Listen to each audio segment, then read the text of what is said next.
Hey, what's going on? Welcome to Cleave to Antiquity. My name is Ben, and welcome back to another episode of This Week in Roman Catholic News. Even though this one's kind of like this couple of days, I've done, I did one show, 7 days ago? I got even more news to share with y'all. It's been 3 days ago, actually. So I've got more news to share with you already. Just an overwhelming amount of stuff going on this week. I figured I'd pop on and do another show, especially since we've got some interesting statements from Nick Fuentes talking about the Epstein files and a whole bunch of Roman Catholics all over X trying to cover up what the files actually talk about, which is not super surprising since that's kind of how they tend to operate, at least on X. Some of them, the Pope splainers particularly. I mean, there are some trads who actually call this stuff out, but kind of few and far between at this point. So we'll dive into some of that information. We'll get into the Nick Fuentes stuff, the Epstein files stuff. I've got more information on the Epstein files to share with y'all today. We'll get into some more Leo appointments, the new Archbishop of New York, some interesting subjects there, some info on his history. We've actually talked about him a little bit on the show before. We're going to talk about Pope Leo's meeting with the pro-Skittles group that James Martin endorses, and James Martin's appearance on national TV talking about continuing the Francis agenda and much, much, much more. So this will be an interesting show. We're going to dive back in. Ben, your hair is growing back. Ortho miracle. Dude, it's... Yeah, all my hair is growing back. I'm starting to I'll have a full, long mane of hair in a couple of episodes here. See, it was the exact opposite. I said, Roman Catholic News is making me bald. It's actually curing hair loss, me reporting on this stuff. It's healing. It's cathartic. No. But, yeah, absolutely. Yeah, could you imagine if Fuentes became Orthodox? That would be very based. That would be based. Absolutely. That's his major downfall, to be honest. That's why a lot of this stuff, he kind of wants to hand wave. And we'll get into that in just a moment. Let me go ahead. Let me get a W incense in the chat. Where's my incense sniffers at? Let me get W incense. W incense in the chat. Go ahead and spam that for me. I'm gonna pull that up here as I get my my stuff situated, and then we're just gonna dive right into the stories because I've got a ton, an absolute metric ton to share with y'all today. I've got a ton of news. This is going to be a crazy episode, probably one of the crazier ones you've seen so far, just because of the amount of nonsense, insanity that's been happening on X. So let's go ahead and dive into it. So I shared this earlier on X in response to one of Nick's posts. So he said, let me go ahead and share this up on the screen here. So he said the following: foul language warning, just a heads up. Nick Fuentes says Stephen Miller's Jewish wife says the Epstein files are a Democrat hoax.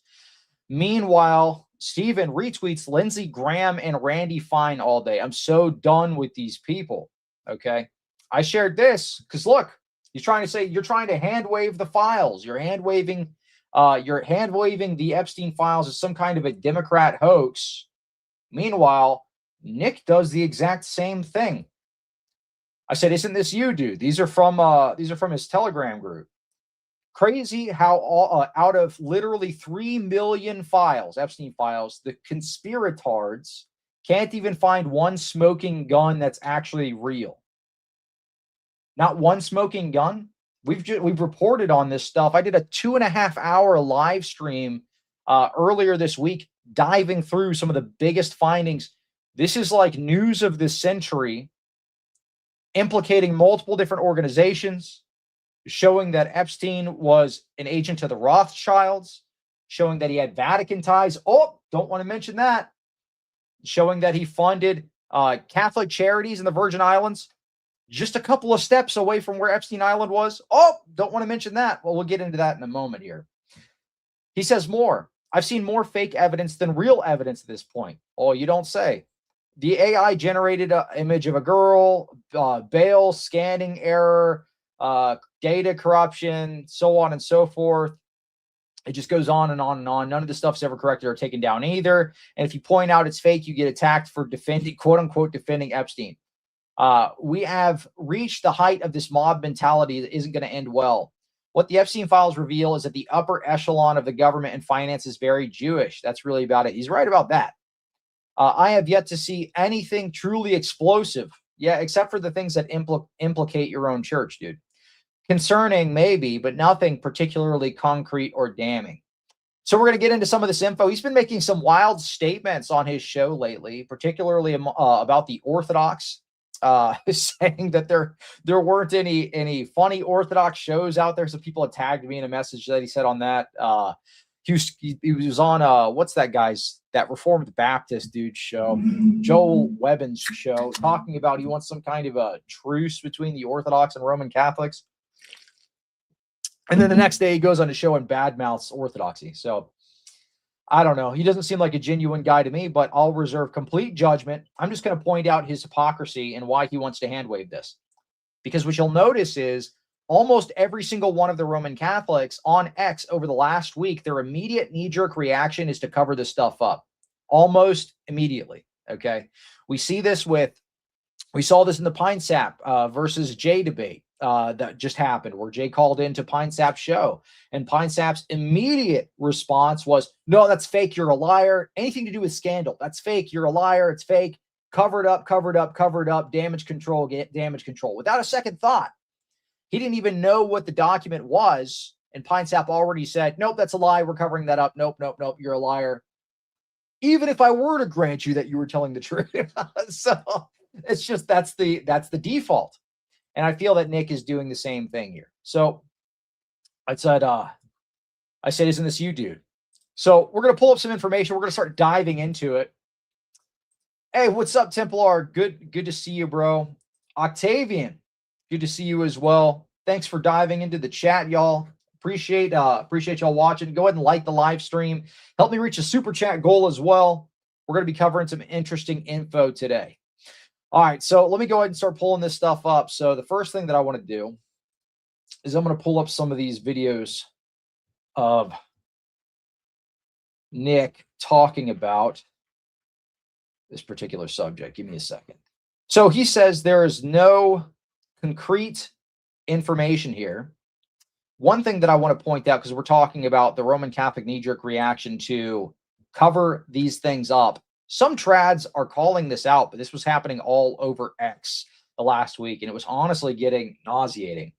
They were sharing portions of the Epstein files, saying and framing it as if Pope Francis was some kind of redeeming hero, because what the files actually implicate is the Vatican being complicit in some of these actions here. So let me go ahead and share this. This is from a trad account. David R. Riley. There's a very bizarre psyop being pushed here on X, mostly by Spanish Novus Ordo accounts, that Pope Francis hacked Epstein. Multiple different Pope-splainer accounts shared this fake story. Pine Sap shared it. Okay. Pope Respecter talked about it. B. Saintly shared it. I called him out on this. I called out a couple of other trad accounts for sharing this nonsense earlier this week. Most of them deleted the posts after they realized they were completely fake. And this was some kind of like just fake garbage people were sharing around. But it's a part of this knee-jerk reaction to cover up the actual scandal that is discussed within these files themselves. So again, here's a couple of screenshots that he shares from Spanish accounts, just so you're aware. It was this Chad who used the Vatican and Roman intelligence so that the first documents from Jeffrey Epstein's archive would be discovered. And they share this file here, which doesn't say any of that at all. It's just completely made up, okay? This is being shared all over X, and it was like the most absurd thing. People were commenting on this. 138,000 impressions. One of these fake posts got 2 million impressions, with Roman Catholics didn't even read the article, and they're commenting under this stupid story saying, oh, I knew it. Total Jesuit win. Oh, Francis, we knew you had it in you. Don't mess. Pine Sap posted something. He deleted it, I think. He was like, this is why you don't mess with the Vatican. It's like super, super dumb, just brain dead takes. More of these posts. The FBI revealed, people are sharing this one like crazy. The FBI revealed the hack of Jeffrey Epstein would have originated from the Vatican. The call is coming from inside of the Vatican. Conversations between Steve Bannon and Epstein revealed messages where not only showed their deep hatred towards the Catholic Church, but also spoke of the need to overthrow Pope Francis. It seems the best human being, Francis is the best human being, was decisive in dismantling one of the largest sexual exploitation networks in the world. He had a job. Pope Francis took Epstein down single-handedly. He broke into Epstein Island. He put him in a rear naked choke. He body slammed him. Suplexed Epstein. That's what Francis did. Francis came in. He said, "It's over for you, buddy. You're sleeping with the fishes." This account, Deus Volt, FBI hacking of Epstein was carried out from the Vatican. Deus Volt. Oh, it's the Novus Ordo Roman Catholic Church solved the crime. And the dumbest thing about this is they're all sharing this document, but what the document actually says is that Epstein's personal hacker that was in his employ had an Israeli and a Vatican passport. Do you know what that means? That means he had Vatican ties. That means that he had infiltrated the Vatican. That's what the document says, but these people can't read. These people want you to believe, they think you're so stupid that you won't read the file, and apparently millions of people didn't read the file, so maybe they're right if you're listening to this kind of stuff. This was the most absurd thing I had seen on X for, I don't know, the last year or so. Look, 138,000 impressions on this. This one had 1.3 million impressions. 7,000 people liked this. Oh, Francis did it. He saved the day. Francis went to Epstein Island and he put the smack down, brother. He put the smack down on Epstein, brother. Francis came in. Pope Francis came in. He grabbed Epstein. He said, "You're not doing this anymore, buddy." And he slammed him through the glass coffee table. There was glass all over the place, and everybody applauded. I don't know. These people are living in a fantasy world. This is absolutely absurd. So this is what people were sharing, even though it has nothing to do with that. If you were to read the actual file right here, which is in the screenshot, it's not like it was hidden. It just says Epstein's personal hacker that was working for him had a Vatican passport. These people, I don't know where they get this stuff from. Granted, like I said, it's a part of this kind of knee-jerk reaction to cover up anything that could possibly implicate them in, because they had been taking L's all week, so they had to have some kind of win. I saw comments on here that was like, please let this be true. Please, we're so tired and exhausted. Please let this be true. No, dude. The Vatican is in the files extensively, and not for good things. Not because Pope Francis was some kind of trad-based hero that broke into Epstein Island or sent his super secret Jesuit agents that are known for being so based in trad, obviously, right? Don't look at Fordham University and their LGBT subversion. Don't look at any of that stuff, okay? Based in trad Jesuits, they broke in to Epstein Island and saved the day. Freed everybody, by the way, and blew the island up. Don't you know that? These people are living in bizarro worlds, completely fake. So that was being shared all over X this week, which was absolutely insane. Another thing that was being shared all over X this week was this narrative that Epstein was somehow some kind of KGB agent. I saw a bunch of Roman Catholics sharing this as well. Look, it was Russia. This whole Russiagate nonsense. He had no ties to Russia. He had a conversation where he was trying to get Putin to back him on something, and Putin really didn't want to have anything to do with it. Now, I'm not like a Putin shill or anything like that, but I'm just saying this narrative is completely manufactured because he says who he represents in the files themselves. This is absurd, dude. Nobody can read. Jeffrey Epstein told Peter Thiel he represented the Rothschilds, okay, and was hoping to help them move into the tech space, presumably using Thiel's experience. Look, this is an email. This is a conversation between Jeffrey Epstein's email account, him himself saying he represents the Rothschilds. I feel like we're living in bizarro world right now. People can't read, or people are just such complacent liars, such hypocritical liars, that they will just try to use this to paint any narrative they can if they feel like it furthers their political agenda, or cast some kind of like smoke screen. Look over here. This is where the actual issue is, right? You have all the Ukraine accounts sharing this nonsense, the Ukraine bots, the Zelensky bots. They're like, oh, look, pushing this. You've got all the boomers pushing this. You had CNN pushing this Russia narrative. You had, I think it was Ben Shapiro had said Israel had nothing to do with it. It was Russia, Russia, Russia. He represented the Rothschilds. Not only that, some of the other files show that he had Israeli ties. Okay, let me see if I can pull those up real quick.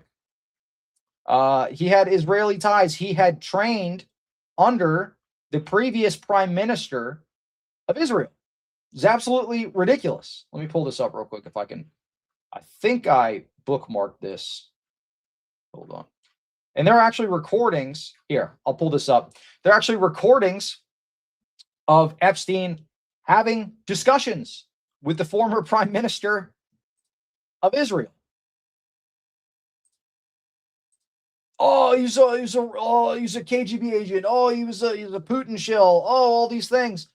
No, actually, he worked for Israel and the Rothschilds. He thought there was two cyber companies. Look out, and even though I know Peter, I've never met Peter Thiel, and everybody says he sort of jumps around and acts sort of strange, like he's on drugs. Smoking, yeah. He looks under drugs. However, he has a company called Palantir, Pallen Tier. Palantir is Peter Thiel's company, and look out. Palantir, Palantier? Yes. How you write Thiel? Thiellly? Thiel. Lly? No, Thiell. Okay. So he thought that Peter would put you on the board of Palantir. Peter Thiel is one of the best. I've never met him. He's going to come here next week. So I wanted to talk to him after I talked to you. Okay. He and Andreessen, it's called Andreessen Horowitz. Andreessen Horowitz, they pay Larry $1 million a year just to advise them. Andreas and? A-N. So you get the point. Documented conversations between Epstein and the former prime minister of Israel. Several different conversations that were documented in this case. Let me see if yeah, there you go. Asmongold actually reacted to one of these. I don't know if I want to share this on the screen. It might. I'll share a little bit of this because I thought the conversation was interesting. I just don't want to get copyright strikes, so I'll pause it every now and then. Israel. I mean, something. So he's discussing with the former prime minister of Israel. The question is, what is the future of Israel? I wonder what purpose he was serving. I wonder what his motive was. Israel. I mean, something will happen in Iran. Maybe we'll succeed. Maybe we won't. And that'll make it worse. But the demography seems terrible. Nobody sane seems to be procreating, and everybody insane in their own way seems to have 5 children. True. Whether it's Arabs or Orthodox, they have 5 children. If you so he's mad. He's the Israeli government's mad because all the goy are having a bunch of kids and they're not. regular Israeli, you have 1.5 children, two. The Haredim are more productive than the Arabs. So they're mad that the Goyim are having too many kids? The Goyim are reproducing and we canceled some of the... Hold up. we had exponential support function for productivity. It's something bizarre. Rather The wrong people are breeding. Yes. I always, when I meet Asmongold Dyer Cleve cameo, dude, I would do it in a heartbeat. if Asmongold ever wanted to collab, absolutely. In less than a second, I would say yes. a friend with 3 children telling another 2 and you are deep into the social security trap. That's your job. Oh my God. You can sit idle. No, I don't. The future of Israel is waking up at the right future moment of Israel. Putting a wedge on this drift along the slippery slope. Let's skip forward in this a little bit. Abu Mazen kind of partners to lead. Cannot do it if you continue. That's why they with won't this recognize demand, Palestine. Probably will turn into one state. Big state Man. from the Jordan to the Mediterranean. Every citizen will get a vote, and the majority will decide what could be simple. So it's not there's a need to stop From this the river to the sea. It's in a way, it's a collective blindness of our society. Kind of the sight field is not full. You don't. Some people do not see everything. What happened here, you don't see it. Never. So that's what happens to our society right now. So that's number one. And that's why it's not a zero-sum game. We are not making them a favor, doing a favor to the Palestinians or to anyone. So talking about the Greater Israel Project, why they can't have some kind of a two-state solution with Palestine, because if that is the case, they'll have too much power and it will impede their plans, basically. But even within the borders of smaller Israel, there is still an issue. And I think the Arabs are growing slowly. They were 40 years ago, they were 16%, now they are 20%. Talking about the birth rates, need to do something about that. We should be able to make. So they're talking about like demographic provide changes. equality. First to the Druze, they are about 1%. They are totally Israelis in their behavior, like security people. Man. So anyway, you see ties to the former prime minister of Israel, conversations, multiple different recorded conversations have been shared. So his ties are not exactly private, okay? This is why you see multiple different people all over X, all over social media, scrambling to cover this stuff up. This is one facet of it, is the ties that Epstein has with Israel. We saw this with the former deputy director of the FBI, Dan Bongino, who, fun fact, blocked me for calling this out. I called him out on this 2 weeks ago, and he blocked me. I said, you are shielding Epstein.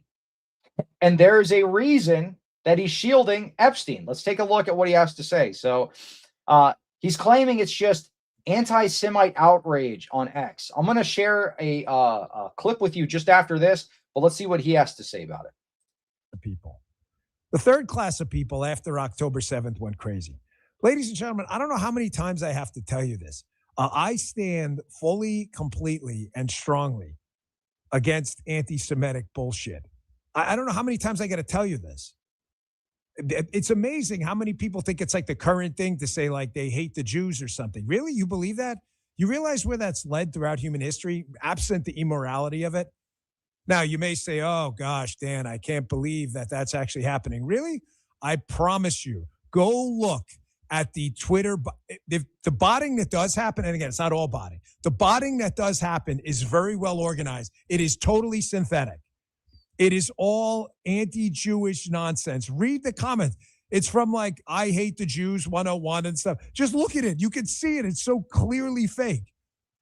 But it's an organized movement of people, and it's not a very large group of people, who've learned to amplify social media to attack anyone in the administration or outside who doesn't go and attack the Jews.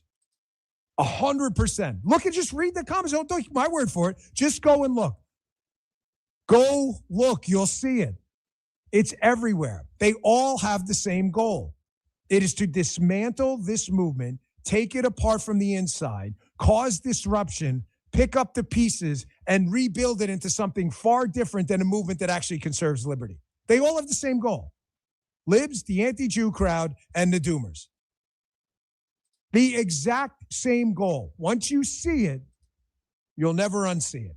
Look at the people sending out the messages. Look at who they associate with. Just listen to it.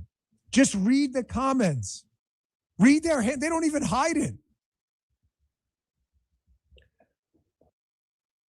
So he says it's just anti-Semitism. This is not organic. This is some kind of organized op. People pushing back on the Jewish people, this kind of thing. Well, let's see where his ties actually go to.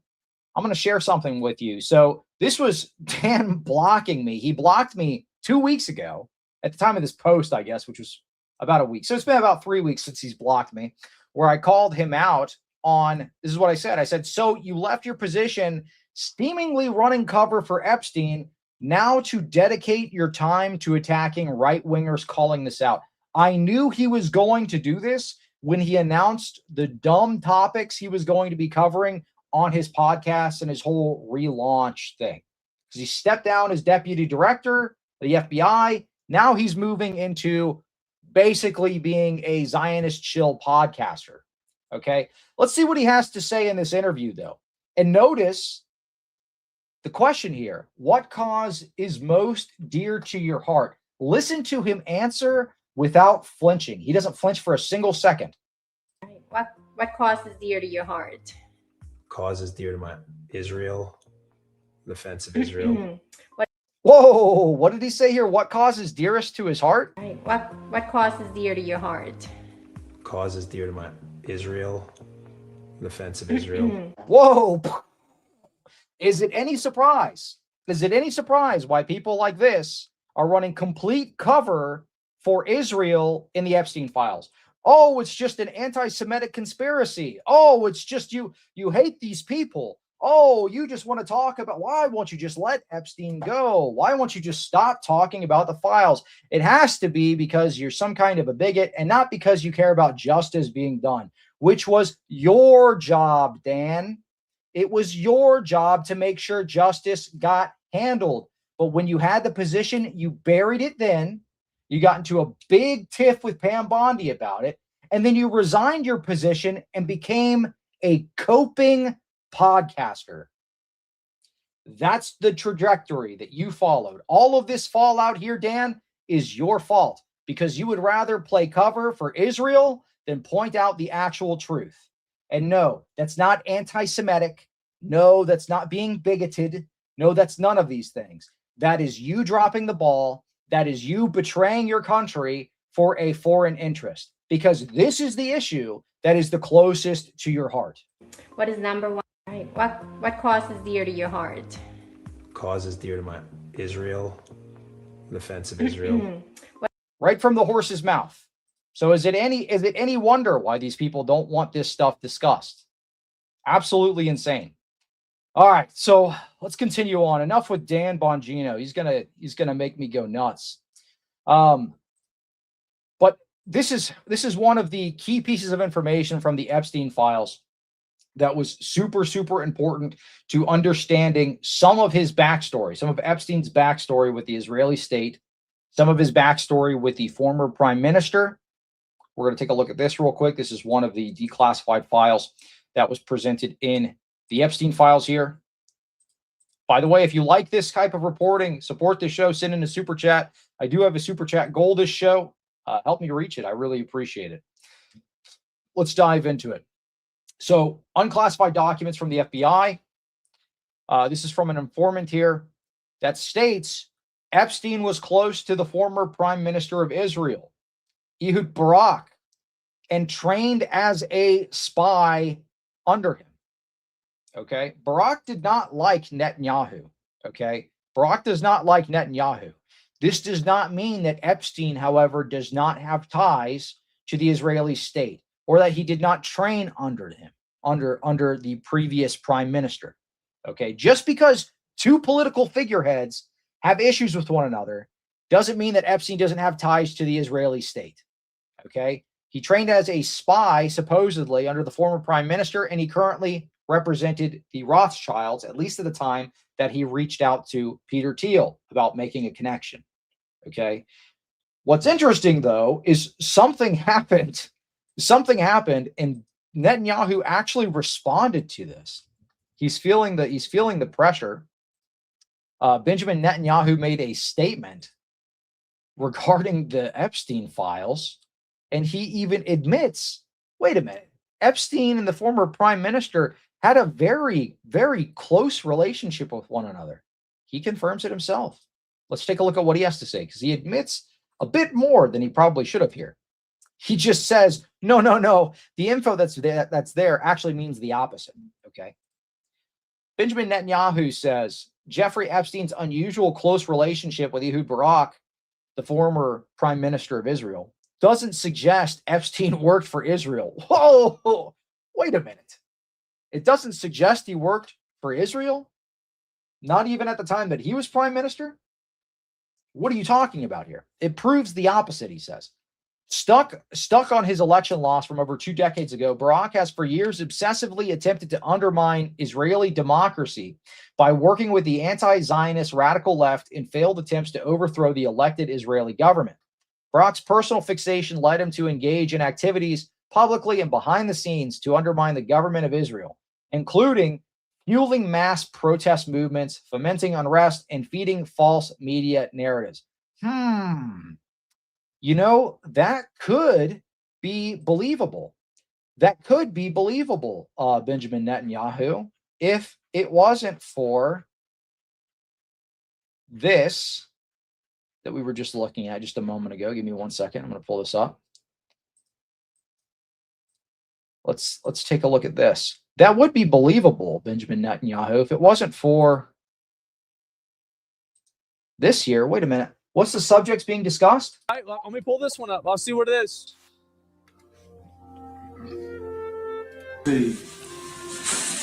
What's the future of Israel? So he's totally talking about undermining Israel, right? He's totally talking about undermining Israeli democracy, like Benjamin Netanyahu claims. Throughout this entire conversation that we just listened to, what were the discussions being had? The Greater Israel Project, which Benjamin Netanyahu is pushing right now, okay? And the fact that the Palestinians are outbreeding them like crazy, okay? They say the Orthodox Jews are still having babies, the rest of us aren't. The Palestinians are having lots of babies. They talk at the end of this about the demographic increase of the Palestinian people. And then they talk about changing demographics. Whoa, wait a minute.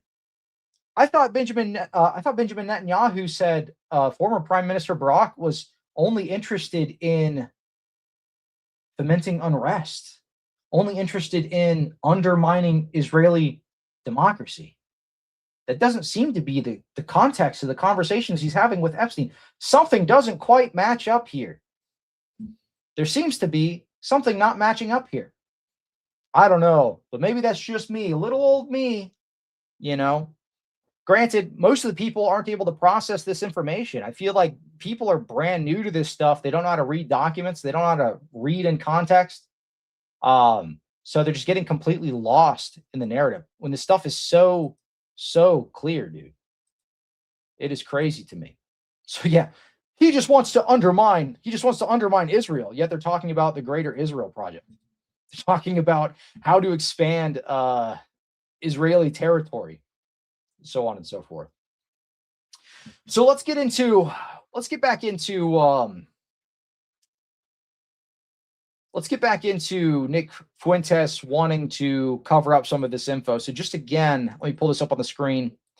So Nick Fuentes says, crazy how out of literally 3 million Epstein files of conspirators, can't find even one smoking gun that's actually real. Okay, so we just covered a bunch of stuff about Israel. Okay, Nick would probably already agree with that. So why is he hand waving this information? Why is he calling the people that are calling this stuff out conspirators? Well, it probably has to do with the rest of the stuff the files show. Okay, the rest of the stuff that the files show that implicate the Vatican. Let's dive into some of that there. So this is one of the files here. This is an email from this is actually a text. This is an iMessage text from Jeffrey Epstein. Now notice what it says here. I'm trying to organize a trip for the Pope to the Middle East. A first. Okay. This is the text that he's sending out. Okay. An iMessage text. What's the date on this? 2018. This is 1 year before he was arrested. September the 7th, 2018. Who was the Pope? September 7th, 2018.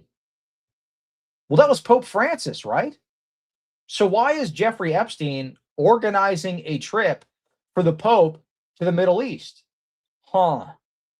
Interesting. So you could debate whether or not Jeffrey Epstein is lying here, but just look at who Jeffrey Epstein represented in his conversations with Peter Thiel. Jeffrey Epstein represented the Rothschilds. And I don't know if you know this, but the Rothschilds and the Vatican have a very long and very well connected history. Let me pull up some information on that. As a matter of fact, historically, the Rothschilds have actually bailed out the Vatican on several occasions financially. So there's strong financial ties between these two institutions. Let's take a look at this.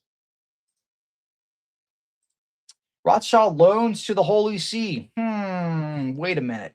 Isn't that who Epstein represented?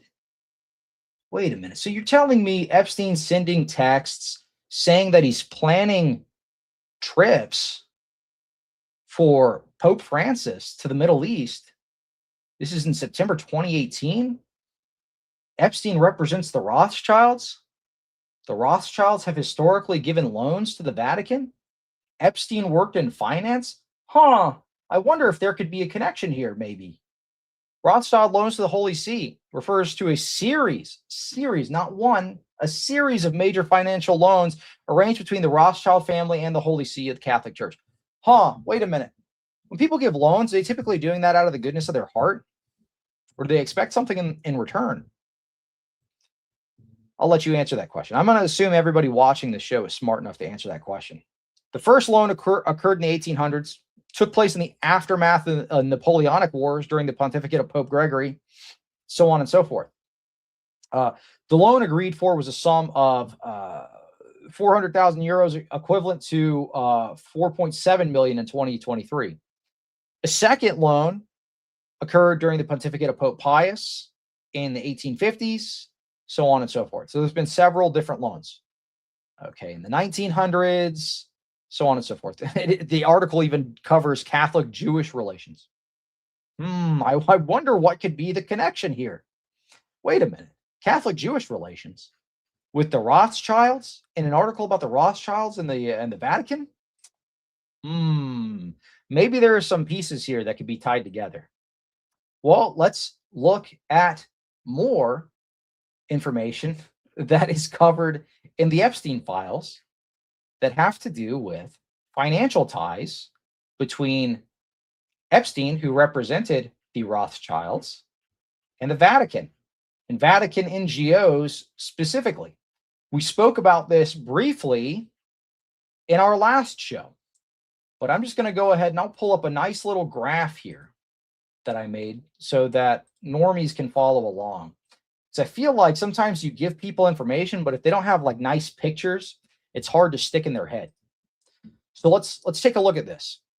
This is Epstein Island, Little St. James. Okay. We talked about this yesterday on the podcast, or not yesterday, the last show on the podcast, maybe 3 or so days ago. The one before last, the last Catholic news segment I did, whatever, you get the point. Jeffrey Epstein donated critical funds to Catholic Charities of the Virgin Islands. Now, there were a couple of things that these Catholic charities supported. Youth retreats, okay? Summer camps at Camp Shriver. Catholic Charities Virgin Islands is based out of St. Thomas Island. Where is St. Thomas Island located?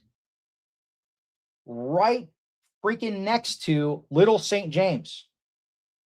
So you mean to tell me that Jeffrey Epstein, the guy who represented the Rothschilds who are known for funding the Vatican and bailing them out, receiving things in return, just happens to be funding Catholic Charities and bailing them out during the same time that he claimed to be representing the Rothschilds, and he's funding youth retreat programs right freaking next door to Little St. James, Epstein Island. Wait a minute.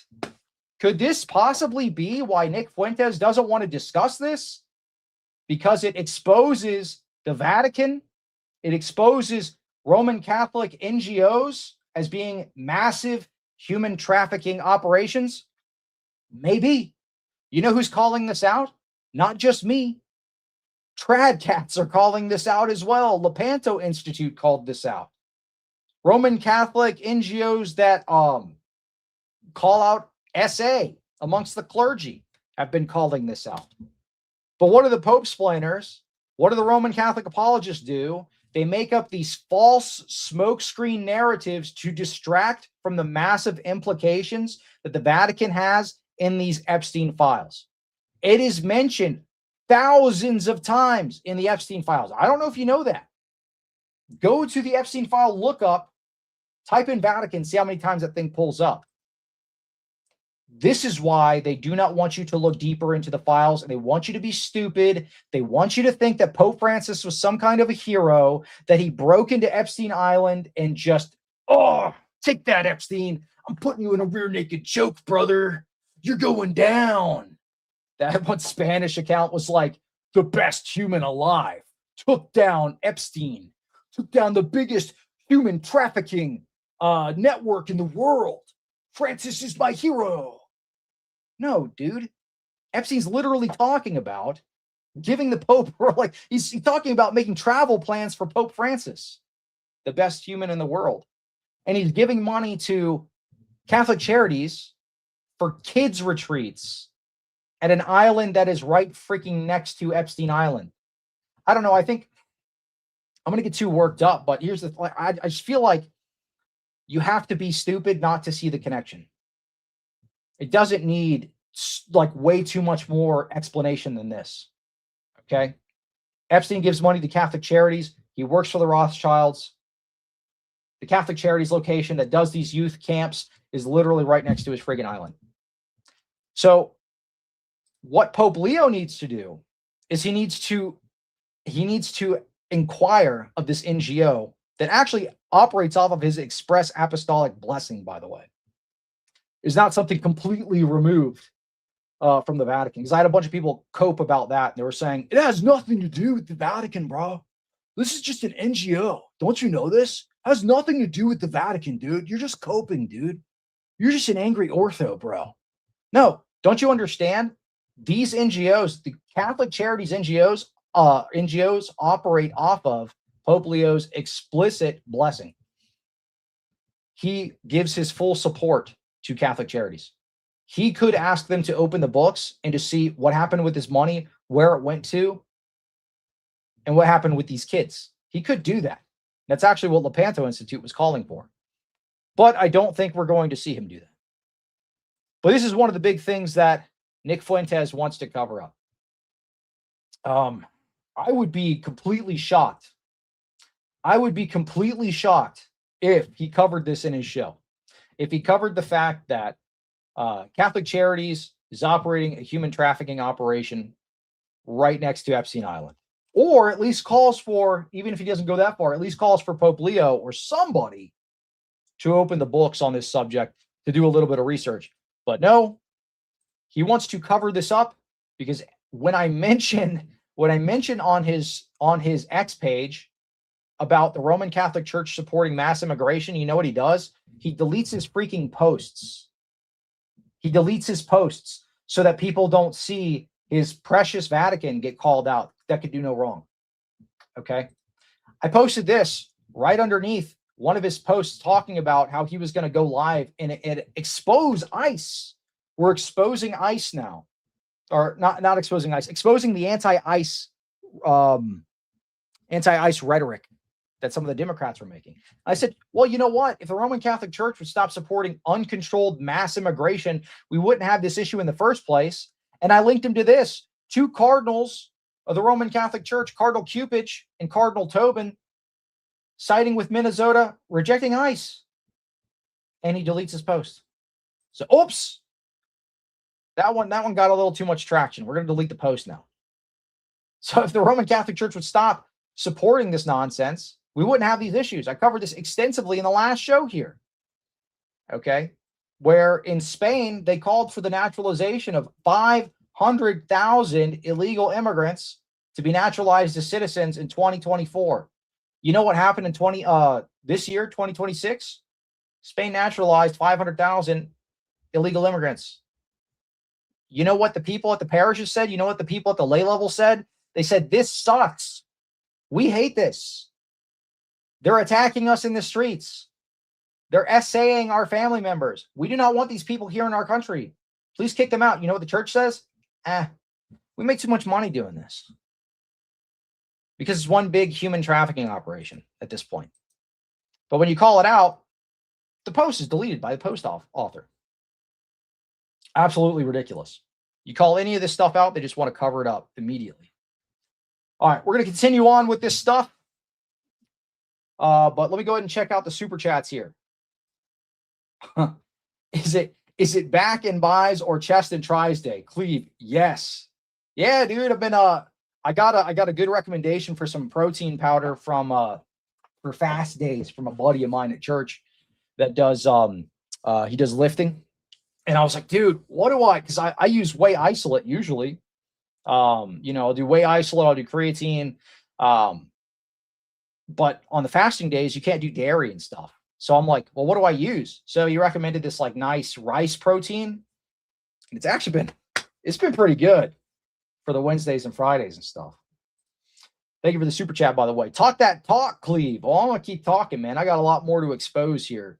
Because there's a reason that Nick Fuentes wants to hand wave this stuff. I would be impressed and I would be surprised if he actually brought this up. Apparently, he's going to be doing some sort of show on the Epstein files today. If he actually manages to talk about this stuff, I would respect him a whole bunch. But if he doesn't, that proves what I've already said about him, which is that he wants to cover it up and delete his freaking posts when the optics look bad. Okay? Which is kind of what he's already done. He already blocked Orthodox Luigi for pointing out, stuff a while back. He doesn't want to engage with us. That's why on his show recently, he's been counter signaling Orthodox back to back to back. I don't know if you've seen that, by the way. I don't know if you've seen that. Cool Barracuda pooed on my Catholic homie on this. It's just a meme or trend to them. Sick these dudes like Nick choose fame over calling out PDF files. That's the thing. That's the thing, dude. People are just like, oh, Cleve, you're so anti-Catholic. You're so anti-Roman Catholic. No, dude, I care about your freaking kids, man. I don't like to see anybody, get hurt. Dude, I was a pastor as a Protestant for a long time. I was a pastor as a Protestant, maybe not for a long time, but I was a pastor as a Protestant. I was there for people when they were going through crap with their kids. People bury their kids, these types of things. People in their family die, You're there with them for weddings, so on and so forth. You live life with these people. You feel for them. You don't do that kind of ministry work unless you actually care about people. So Roman Catholics, if you're watching this, I care about you guys. Like guys like Pine Sap, if he was in some kind of trouble or something, I would go help him out. Eric Ibarra had car issues. I called my freaking brother-in-law and I was like, dude, what can you do about this? Let's help this dude out. Like, I'm not some kind of rabid anti-Roman Catholic dude as far as the people go. What I do care about is when the organization is trafficking freaking kids, okay? I don't want people's families to be affected negatively. I do not want kids to suffer, okay? I don't want family members to suffer. I don't want people to waste their time in this institution and have to walk around on eggshells every single Sunday not being able to trust their kids in a freaking Sunday school class. How about that, dude? How about that? People are leaving Protestantism and they're going to this false sect, wasting all of their time there, not realizing they're getting sold a bill of false goods by these people who cover up scandals every 2 seconds and refuse to discuss any of them. And then they want to try to counter signal us and say, we don't talk about issues in our camp, when I literally just did a 3-hour live stream with Jay Dyer and a bunch of other people talking about CIA influence in the EP. What are you talking about? We cover it across the board because we actually care about people. We're real people. We're not trying to freaking spin some kind of fake narrative so we can protect our cult. It's insane, dude. I mean, it's like, do you not care about the kids? Do you not care about the people who are impacted by this? You should. You should. Why are you defending, why are you defending Cardinal Night Baby? I don't know if you remember that. This guy here was busted sending a text to a male actor saying, night, baby, I love you. Night, baby. Supposedly a male actor. He posted it to X, not knowing that it wasn't texts. It just said, night, baby, I love you. Anyway, that's who you want to defend? That's who you're going all out for? Okay, buddy. Phoenixer, $5. But my keys. Well, no, it's the one key, according to Nick. Apply to the doors in Epstein Island. Lord have mercy, dude. It's insane. Tribulation Saints, $10. The Vatican has been supporting these organizations trafficking kids around the world for a long time, with the Mormon Church as well. We ran a sting operation years ago and discovered this. I absolutely believe it. I 100% believe it. There is no way that this is a coincidence here. And is this ever going to be seriously investigated? Who knows at this point?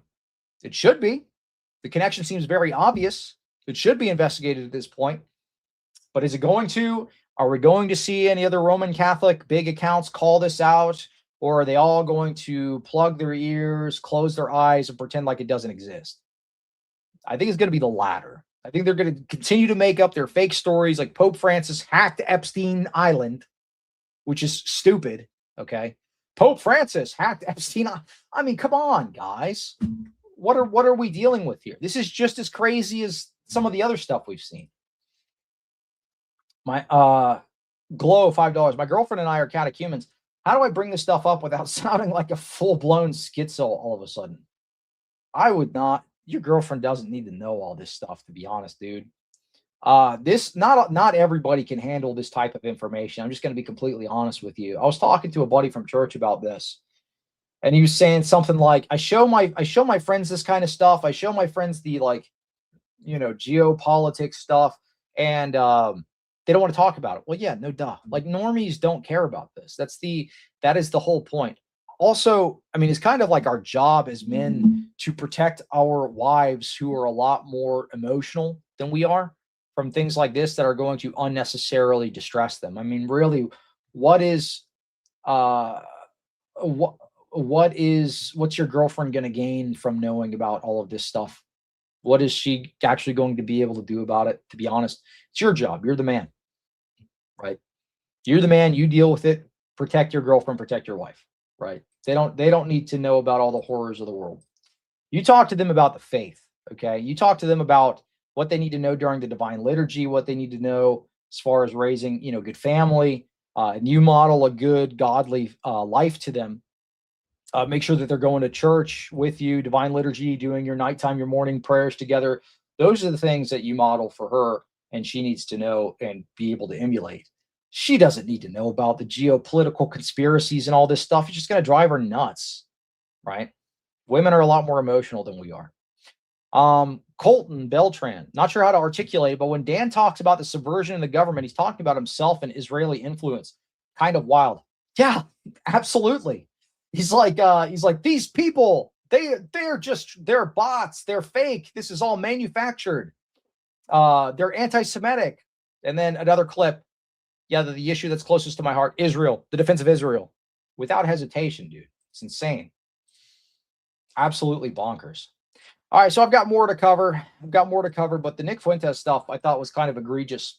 I do want to pull something up that he said not that long ago, because he made a couple of statements recently. My bookmarks are kind of scattered, but let me go ahead and prep some of these real quick. By the way, I appreciate the super chats. Keep sending them in. Help me reach the goal. I do have a goal there. You can see it in the top of the live stream chat. I appreciate all the support. It definitely helps me make more videos like this and keep focused on the issues. If you find this kind of coverage helpful, certainly support the show.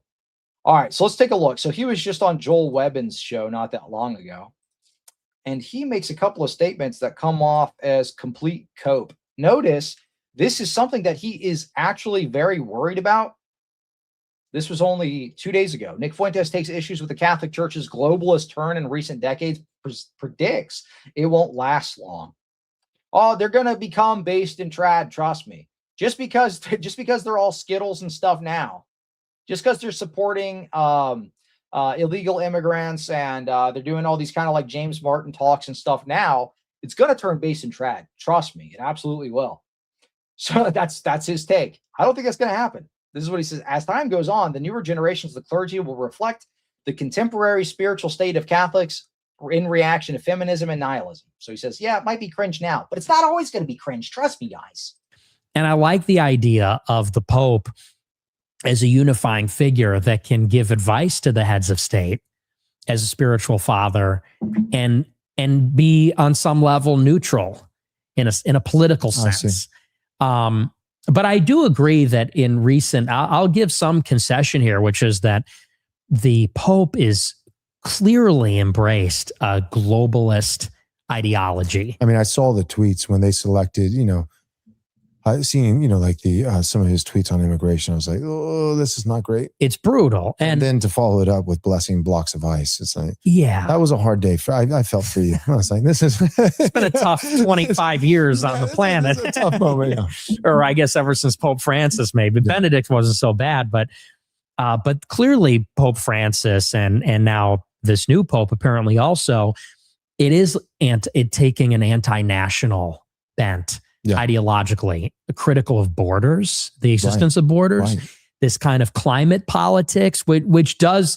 Yeah, preoccupied with borders. You mean opening them up? Now, he did famously say, he said, nobody said anything about open borders. But then when you look at the USCCB, literally says, we want the maximum funding to relocate migrants into the United States. We want to relocate the maximum amount of refugees into the United States. You look at the statements of the Council of Bishops in Spain. We want to naturalize 500,000 illegal migrants, 2024, 2026. Guess what happens? 500,000 migrants are naturalized in Spain. So yeah, you talk about this kind of like, they're a little weird about the border. Yeah, they're flooding everybody's Western countries with migrants. Why is that? Because they make money human trafficking. That's the deal, both legal and illegal, by the way. The legal side of it is they're receiving funding from the government. First off, the U.S. says that they received a lot of money from us. They received like 200. I covered this with Luigi, who Nick Fuentes blocked, by the way. 200 or $2,700 something per Somali they helped to import into the United States. You know who else made that? The Lutheran NGOs as well, Lutheran Social Services. But you won't ever see him talk about that. He'll just say something like vague, like, well, you know what? They're a little wishy-washy about immigration, but trust me, the papacy is going to get based eventually.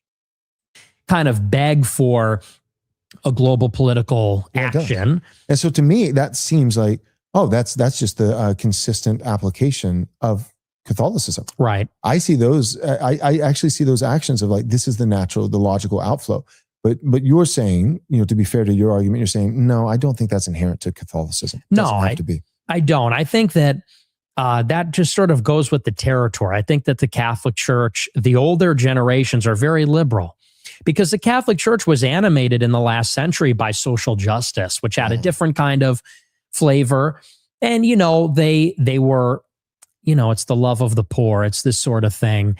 So he's saying, no, he's just blaming it on the boomers. This is Nick Fuentes' fatal flaw, though. Theologically, he's extremely weak, okay? He's probably never read Vatican II. He's never read that it basically supports Fabian socialism. He's never read that that Pope Leo has literally cited Tikkun Olam, which is a Kabbalistic principle talking about repairing the world. Go check out my live stream last night with Anthony Westgate on this subject. Pope Leo literally said that. He's like, and our Jewish friends teach Tikkun Olam, which is a beautiful principle about repairing the world, and that's what we want to do too, because it's basically making like grand eschatological claims. But you'll see this is actually intrinsic in Vatican II. And if you want to look at more of this info, you can check out the live stream I did last night. It's too much to dive into now, but basically, long story short, a lot of Freemasonic elements, Kabbalistic elements, crept into the Roman Catholic Church. There are documents showing Masonic plots to do this. It seems like they succeeded based off of some of the information contained within some of these councils, as well as information that's contained within papal encyclicals, mimicking the same exact terminology that these subversive groups were using. Seems like they had a little bit of influence here. Particularly among the Jesuits, and that's what we had, was a Jesuit pope for many years. I think that as time goes on, the newer generations of the clergy will reflect kind of the contemporary spiritual state of Gaudium et Spes. Yep. Catholics in reaction to feminism. Yeah, if you want to read more on that, Gaudium et Spes. Postmodernism, nihilism. I think you're going to get maybe a different flavor down the road. And I would say maybe the benefit of being Catholic, or the asterisk next to it, is that the Pope is only infallible in. You've never read Vatican II, dude. You probably don't know who I am then. I mean, I'm just saying. Go and check out. All right, that's a little cocky. I won't be so cocky. All right, that's right. I got to be humble. This is what I'll recommend to you. Go watch my debate with Roman Catholic linguistic scholar Trent Doherty on Vatican II. That's all I'll say. You can go check that out, and then you can see if that claim is true. Very specific context, right? Which has only been invoked twice on Marian dogmas, not on open borders. The way that some Protestants critique it, you'd think that that's true. It's an infallible dogma, like thou shalt not have borders, which is not really the case. But I will admit the current clergy is very liberal. And I do think that they've frequently crossed the line into pushing a globalist ideology, but I don't think that's inherent in the religion. Yeah, I don't think that's inherent in the religion, but you never read the documents. You never read what Vatican II actually says. Did you know the Vatican II actually says Muslims and Christians have the same God?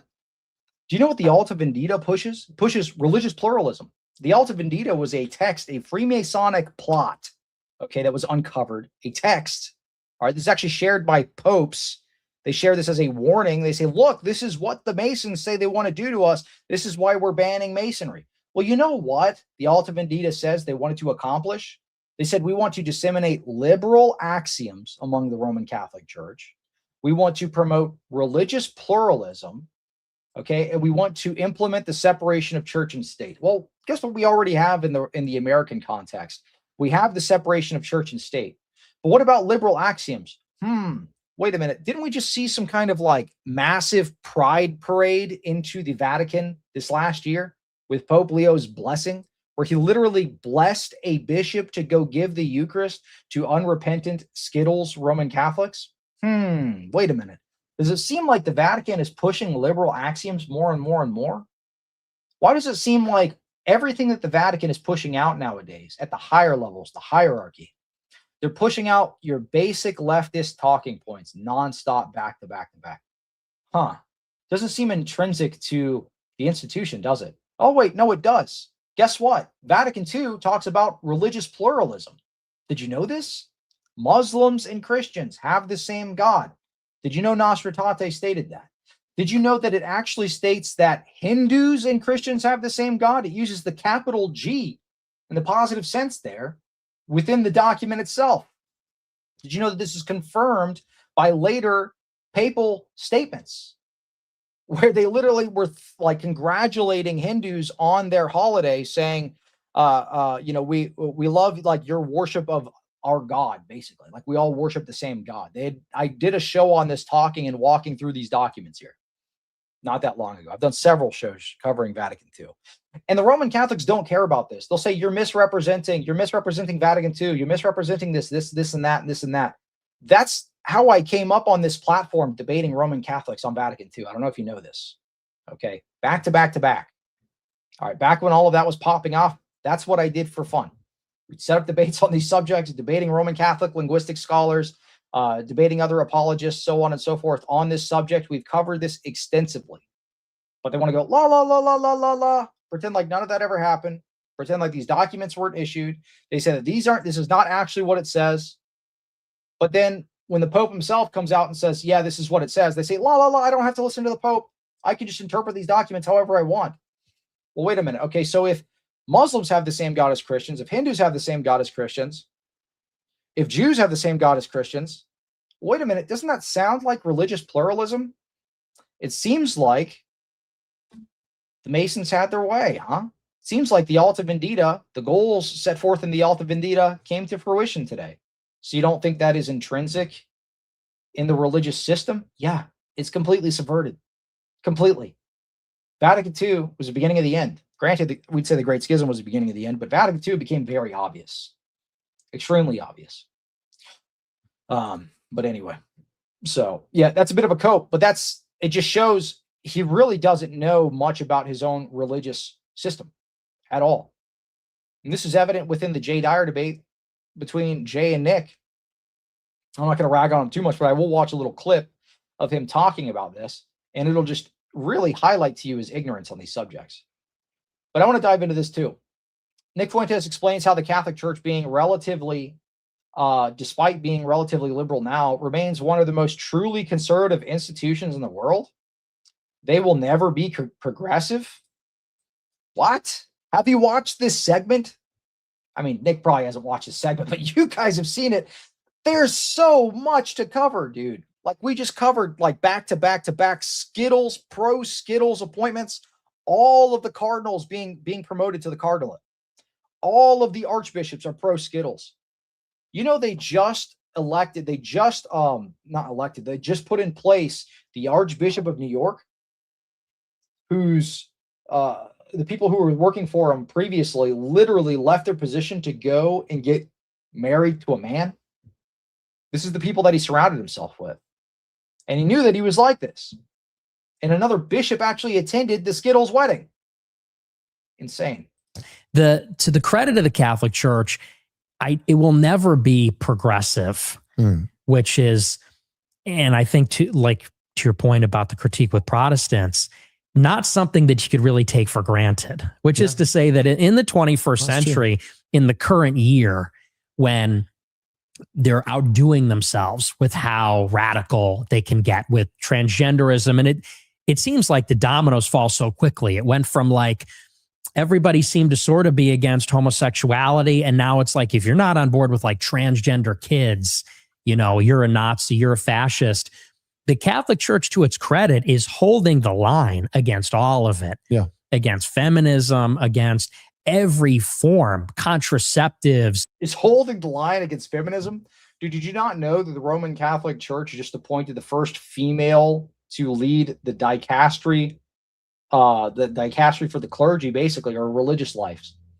This is the first female to run a dicastery at the Vatican, and she's over male monastics and nuns.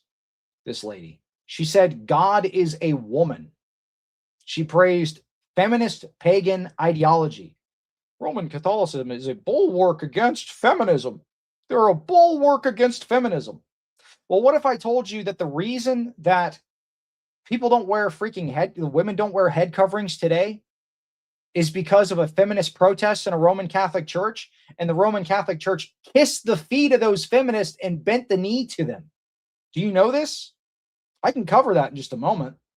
Chat, let me know if I should cover that info, because I just covered a whole bunch on that today. I can break that down. If you're interested, I'll dive into that. But the reason that people don't wear head coverings today, women don't wear head coverings today in the church, is because of a feminist protest that took place in a Roman Catholic church, and they changed their entire code of canon law. Nick Fuentes has no idea what he's talking about. Why are you listening to people like this? They have no idea what they're talking about theologically at all. And this is the presupposition behind his entire worldview. His version of Christian nationalism is Roman Catholic. You see the stuff going on in the Roman Catholic Church today? You know what happens if Roman Catholic Christian nationalism succeeds? More of this. This is why he counter signals the Orthodox at every freaking step, dude. Take a look at this. Yeah. You know, even sodomy, like you know, within marriage, within heterosexual, Right, yeah. it's very conservative in terms of the politics of sex, sexuality itself, the gender dynamics. It's conservative in the face of maybe the Diamond Brothers are right. I used to be able to do a good Michael Diamond impression. He's like, Saint Malachi says that Saint Malachi says Pope Francis will be the last anti-pope, and then a meteor will crash into the Vatican.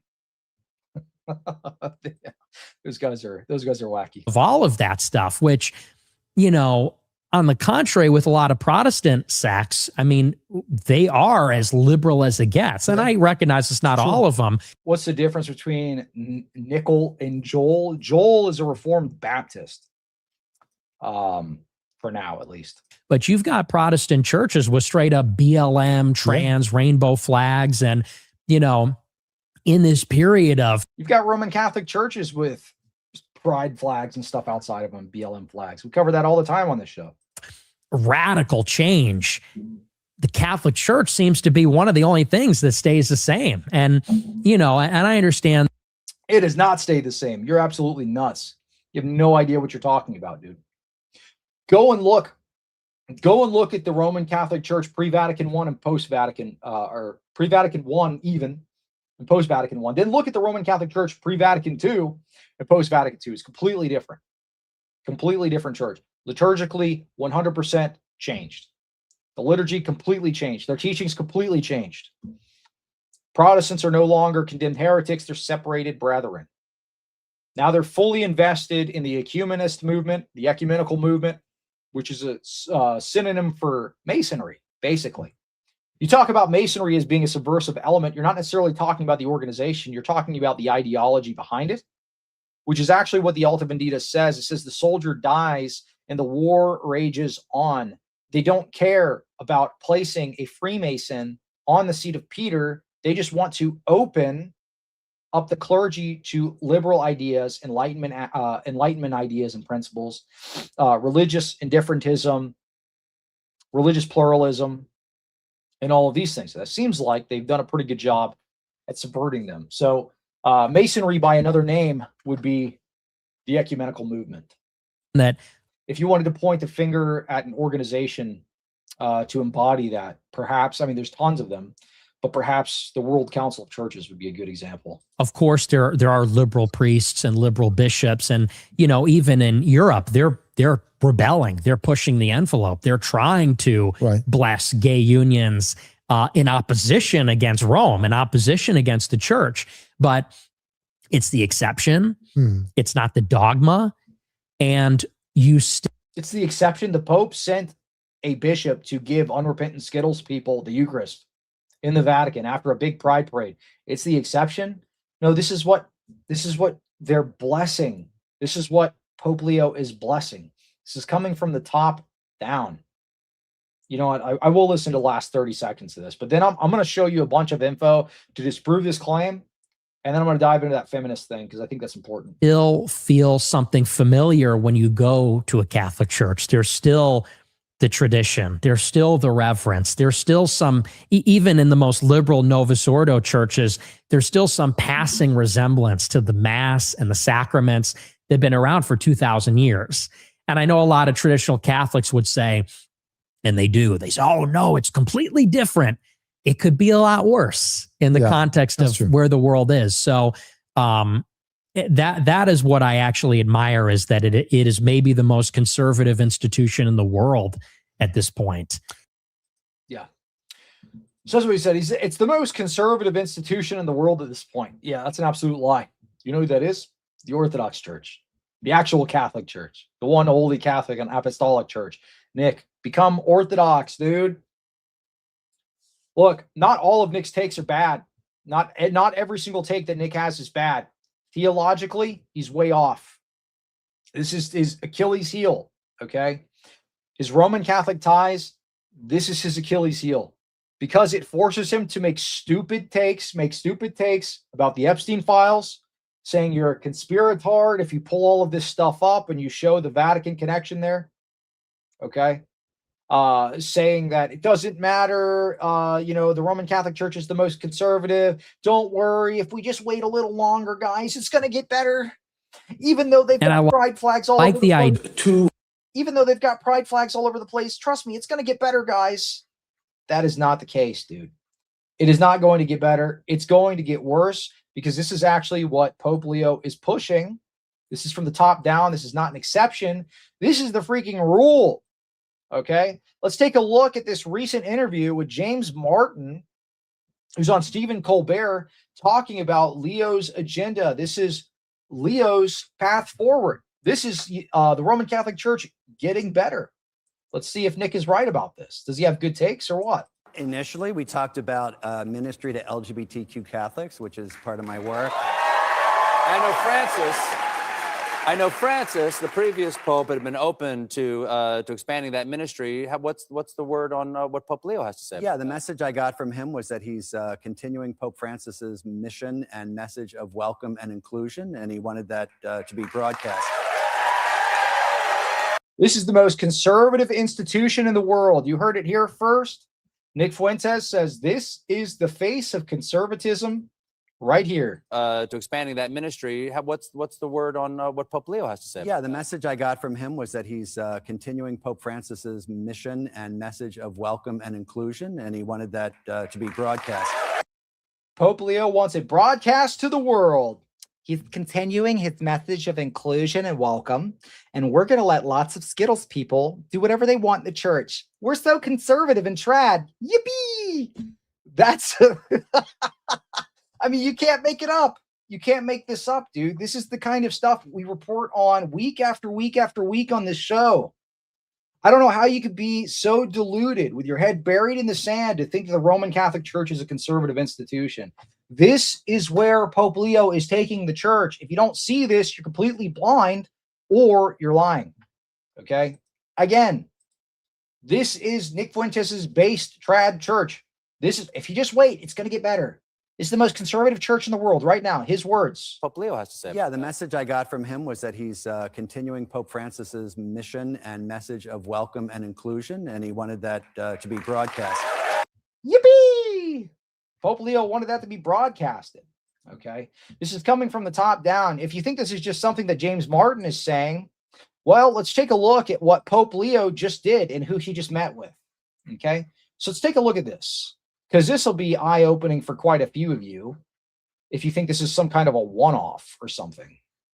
Because this has been going on. I don't know if you guys watch this show often, but this has been going on time after time, time and time again.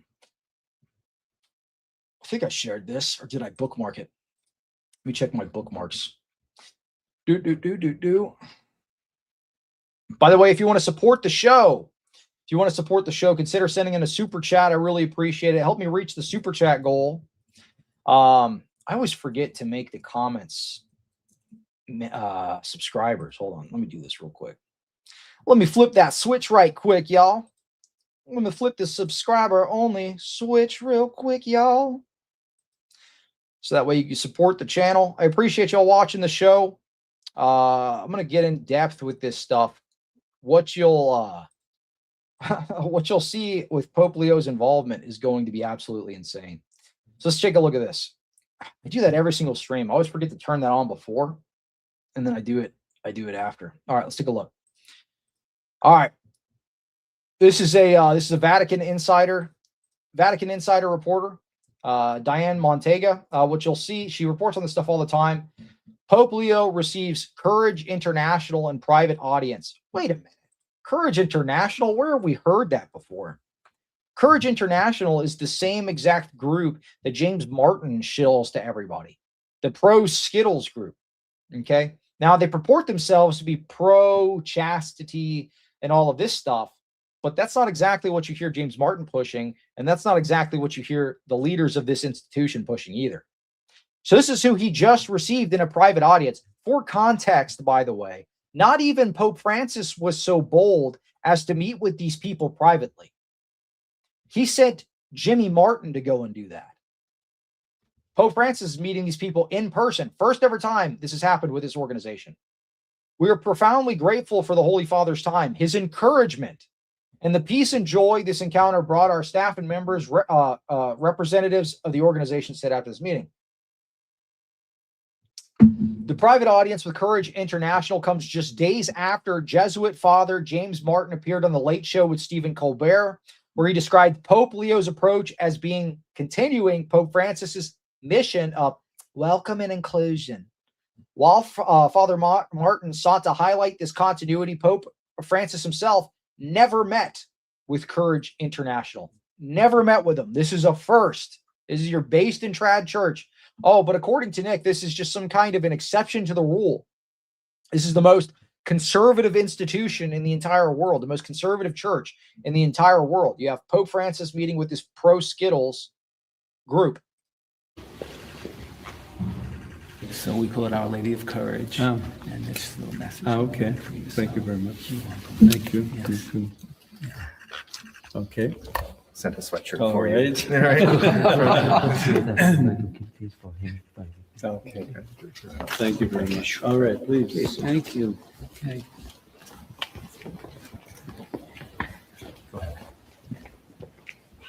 And you know what's interesting? They never released the speech he gave. They kept it private. They never released the speech he made. They requested transcripts, the Vatican reporters did, and they never provided them. I wonder why.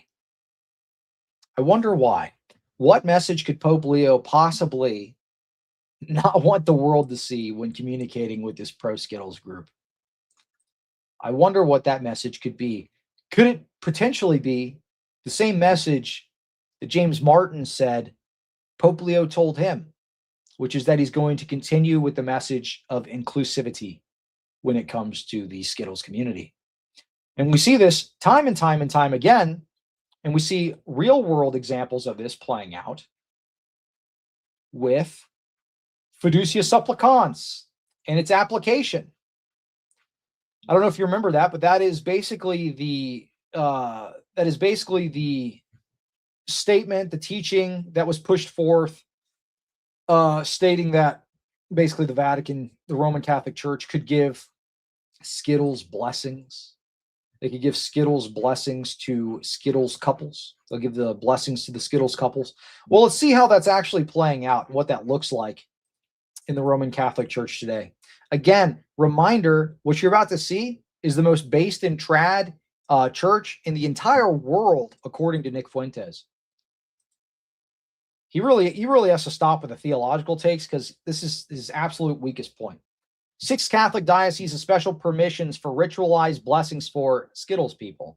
Let's take a look.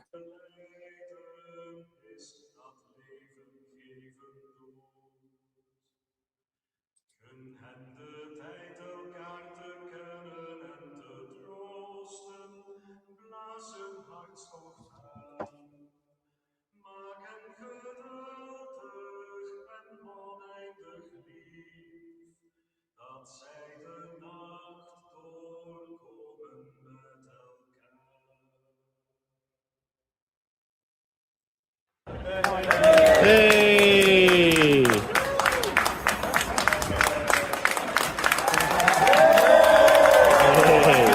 There's your base in trad Roman Catholic Church. You've got 2 men in a Roman Catholic Church receiving what looks to be like a wedding blessing, but is supposedly not. Okay, he's saying it's not actually a wedding. Okay, and nobody's saying the Roman Catholic Church is actually doing Skittles weddings. They've done blessings that look like weddings, that maybe are associated with a civil marriage, right, according to the state, but they'll never admit that they're actually doing Skittles weddings. But these are the ceremonies that they're doing in the Roman Catholic Church. This is the most based in trad institution, the most based in trad church, according to Nick Fuentes. You got 2 men. This is in Barcelona, by the way, this particular video. 2 men holding hands, a Roman Catholic priest saying the blessing over them.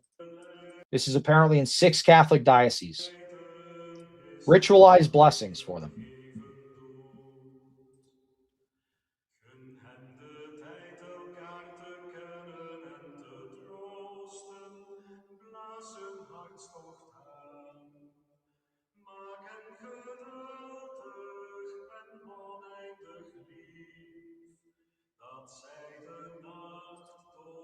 Yep. Is it a marriage? No. There you go. Hold on. Is it a marriage? No. The church only establishes sacramental unions, which require differences between the person, including structural physical parts. But the church is shifting its focus to be more holistic, slowly and carefully. Yeah, they're changing their freaking teaching. This true standard for morality isn't a rule. It's the Christ-centered intentions of the couple in the relationship. Well, you know what we just heard Leo say? He just said the entirety of the faith is dynamic. It's not static. That's what he just said, by the way. I don't know if you know that. Pope Leo just made a statement. He said the entirety of the faith is not static, it's dynamic. He says doctrine. He says morals. Morality is dynamic, meaning it can change, it can develop. Well, this is what that development looks like, I guess.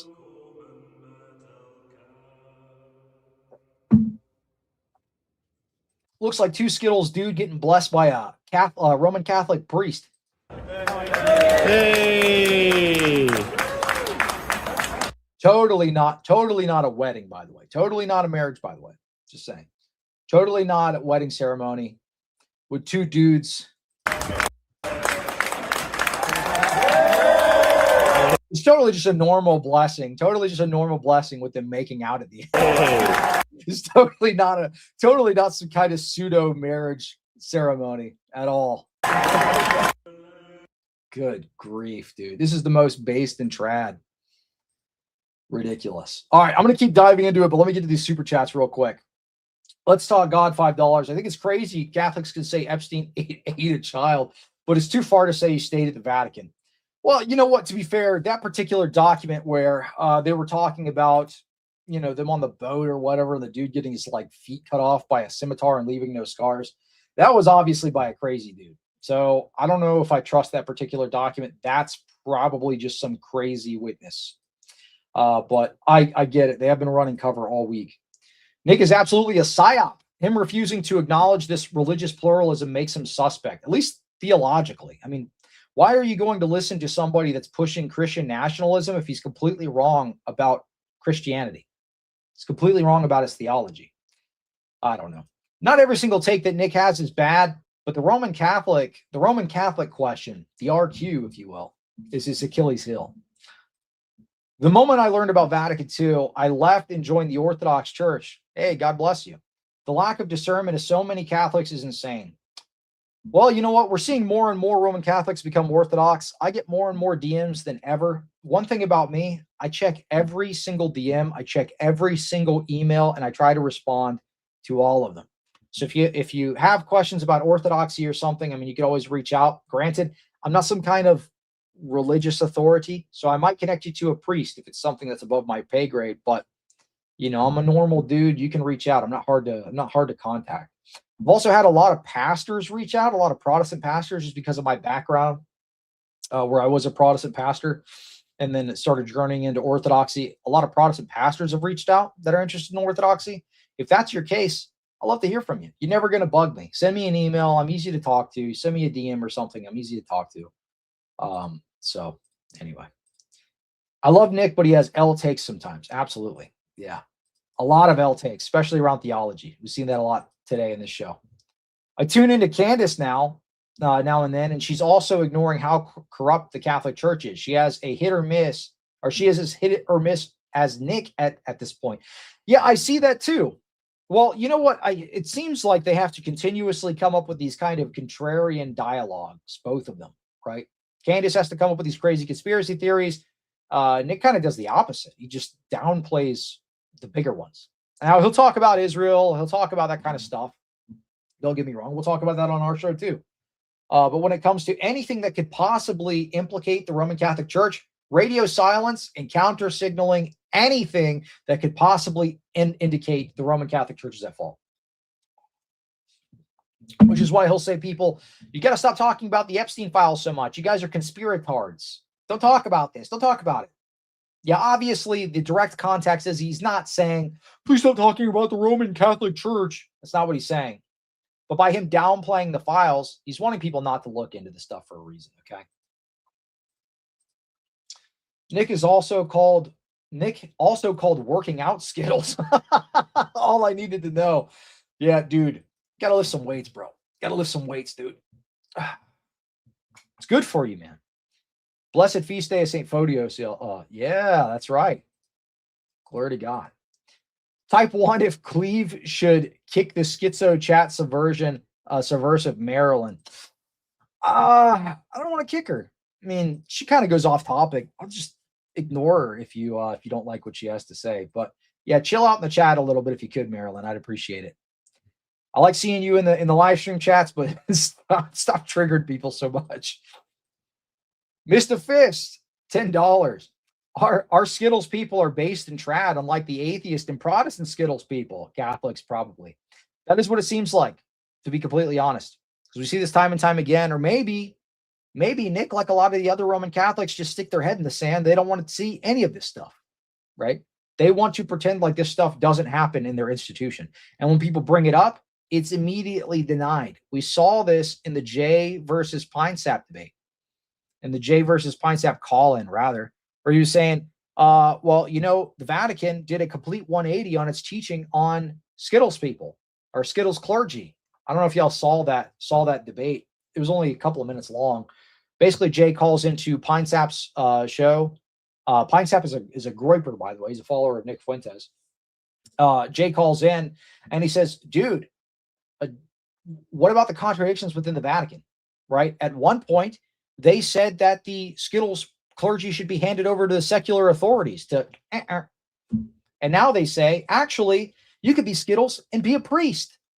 Did you know that? Did you know that's the actual teaching now? They say you can be Skittles and you can be a priest. That is a complete 180. That is a contradiction. That's not development. That is a contradiction. That is the actual teaching now. Do you guys want me to play that clip? I could play that clip. Let's see. I need some mods. Nah, it's all good. Yeah, Marilyn, why don't you chill out the chat a little bit? All right, let's see. All right, I'm gonna keep going on. Connection between Nephilim rituals and reason behind head coverings for women is in Galatians. Jeff Stein McEffrey was demonic ritual. Connection between what?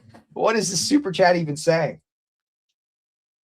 Nephilim rituals and head coverings for women. Are you talking about because of the angels? Cover your head because of the angels? I mean, there is a warning of the demonic for women to cover their heads in Scripture itself. That's probably what you're talking about in Galatians. Hello, I'm the leader of Israel. I'm not reading that. Here's a $10 out of $7,000. Thank you. I'm Israel's top goy. I'm Israel's top goy here. Even though I just got done calling out Israel's connection to the Epstein files. All right, let's continue on with this. So, very interesting stuff. So Pope Leo wants to continue Francis's Skittles legacy, wants to continue on with inclusion and all of these types of things. Now, one other thing that Fuentes said that I thought was interesting was about feminism. I'll get into that in just a moment, but let me pull this up because this is the stupidest argument that he makes, okay? Why are you going to listen to this guy about theology? Why are you going to listen to this guy when he says Roman Catholicism is the most based in trad church, when he doesn't even know basic teaching about his own church? Let's hear this take here. I know in yesterday's stream you were talking about debating. A really good debate I recommend everyone watches is Jay Dyer versus Nick Fuentes on Catholicism. Watch if you want to see Nick get psychologically decapitated and mind raped by a higher intelligence. Well, what you find is that Orthodox people are in contradiction with... So he gets super mad as soon as he brings up the Jay debate. He's like, what? The gospel, and then they can't handle that. There is one argument that defeats any Orthodox person, which is the key. Peter is given the key. No one else is given the key. You don't have Peter, you lose. And they go, oh, all you could say is the key. That's all we need. It's literally the key. The Vatican is shaped like a key. Peter is given the key. His name is Rock. He is the Rock. And Orthodox Christians want to say, no, it's supposed to be this system of like 5 different guys, and some of them don't even exist anymore. Look, You want to go to hell? That's your SpongeBob prerogative. SquarePants sent 20. And then he says the Orthodox are going to go to hell, which is interesting because in the interview that he just did with that Reformed Baptist guy, he said that he's a hopeful universalist, meaning he hopes that nobody's going to go to hell. That's his hope that he holds out for. But he says, but Orthodox specifically are going to go to hell. Notice that these people that hold to like hopeful universalism and annihilationism, they make special clauses for the Orthodox. We saw this with, what's that dude's face? That dude's name, a messenger of truth, who's an annihilationist. And then he said, Orthodox, you're going to rot in hell. That's what he said. So they make exceptions. They make exceptions for the Orthodox because they hate us so much. It's because they're threatened. But listen to what he said here. So Jay actually brought this up in his live stream, but I'll recap as well. He's talking about the key, the singular key. This is the only argument. He made the same dumb argument in the Jay debate when he first had the Jay debate with him. I said this. I made this stupid meme. It's like the keys. Like I made this meme when I was a Protestant after watching I like Tim Gordon. He's a nice guy and everything, but I made this in response to the Tim Gordon debate back in the day. And I remember Cameron Bertuzzi was he was like tagging Gavin Ortland, like, come and get Cleve. Cleve is not acting very Christ-like, posting this keys meme. He told my daddy on me. So I thought that was pretty funny. But I mean, if this is the only thing that Nick can say about this, he says Peter is the only one with the key. Peter's the only one with the key. Do you not know? Luigi had a good response to this. He says, don't you know the Lateran Council, his own Roman Catholic ecumenical council, literally affirms all of the apostles had the keys? You can't freaking make this up, dude. These people don't know anything about their own faith. The Lateran Council literally says all of the apostles and their successors have the keys. Don't you understand that is essential to sacramental theology? You don't have the sacraments if you don't have the keys. Okay? All of the apostles have the keys. That's why apostolic succession is necessary, dude. You don't understand this because you've never studied church history. You've never studied the ecumenical councils. You don't even know your own church's theology, but you want to lecture us about how Roman Catholicism is the most based and trad institution in church known to man, and you shouldn't be Orthodox because you're going to go to hell, according to him. But you don't even know that your own church teaches all the apostles have the keys. What are you doing, dude? Look, Nick, you need to stop running around in your delusion and just become Orthodox. That's really all it is, man. And I know I'm like a little hyped up about this, but these statements are so dumb. And it wouldn't matter if he wasn't deceiving so many people out there into thinking that this is a viable option when it is super obvious the Roman Catholic Church is one of the most corrupted, liberal, Judaized institutions out there today. We show this time and time again on this show. Trads are aware of it. They're calling it out. They're trying to work to fix it. Look, if Nick was working to fix some of this stuff within his own institution, even if he didn't become Orthodox, that would be an improvement, right? If he was calling out this stuff and saying, look, Pope Leo kind of sucks, right? Pope Francis kind of sucked. The stuff that they're pushing as far as the Skittles ideology sucks. Yeah, the Roman Catholic Church is liberalized now, but I want to make it more conservative. That would be respectable. But that's not what he's doing. What he's doing is he's saying the Roman Catholic Church is the most trad-based church ever, and don't be Orthodox because Peter's got the key, singular, when his own church teaches all the freaking apostles have the keys is insane, dude. But if you're Orthodox, you're going to go to hell. But also, I'm a hopeful universalist, so I think potentially everybody's going to go to heaven. So this is who you're listening to about Christian nationalism. It's absolutely insane, dude. These people don't have any level of discernment anymore. Let's see. All right, so we were going to talk about feminism. So he was saying Roman Catholicism is a bulwark against feminism. Well, you know what? I just posted an entire thread that goes in depth about the reason that women stopped wearing head coverings in the churches. And it originates in the Roman Catholic Church, that they bent the knee to a feminist protest. Did you know this? This is actually why people stopped wearing head coverings in churches. So the Roman Catholic Church is a bulwark against feminism, according to him. Well, he doesn't know that just in the 70s, it completely changed almost all their teachings. Okay. Look at Vatican II, roughly around a similar time frame. But they were busy bending the knee to feminist activists. So let's go through this. This is forgotten history, how a feminist activist tricked the world into ending a 2,000-year-old Christian tradition. The real reason women stopped wearing head coverings in church. Let's dive through this info. Elizabeth Betty Farians, who passed away in 2013, was a committed feminist activist. She founded the first community sports league for girls in Cincinnati. She also was engaged in civil rights protests in the South. She wanted to make a difference on a bigger scale, so she applied to St. Mary's College, which had the first theology program for women. By the way, Roman Catholic Church, first theological program for women in a university. She knew she wanted to study theology so she could, quote unquote, speak with authority in religious circles, with the goal of challenging Roman Catholic theologians who insisted that women's subordination was divinely ordained, aka wearing head coverings and serving your husband, basically. The actual family structure. She wanted to upend the family structure. Step one, head coverings had to go bye-bye. Soon she soon became among the first women in the United States to receive a PhD in theology. This is the woman right here. Okay. After graduating, Farian struggled to find acceptance in the all-male world of Catholic theology. She taught Thomistic philosophy in the University of Dayton with the understanding that she would be allowed to teach theology after 2 years.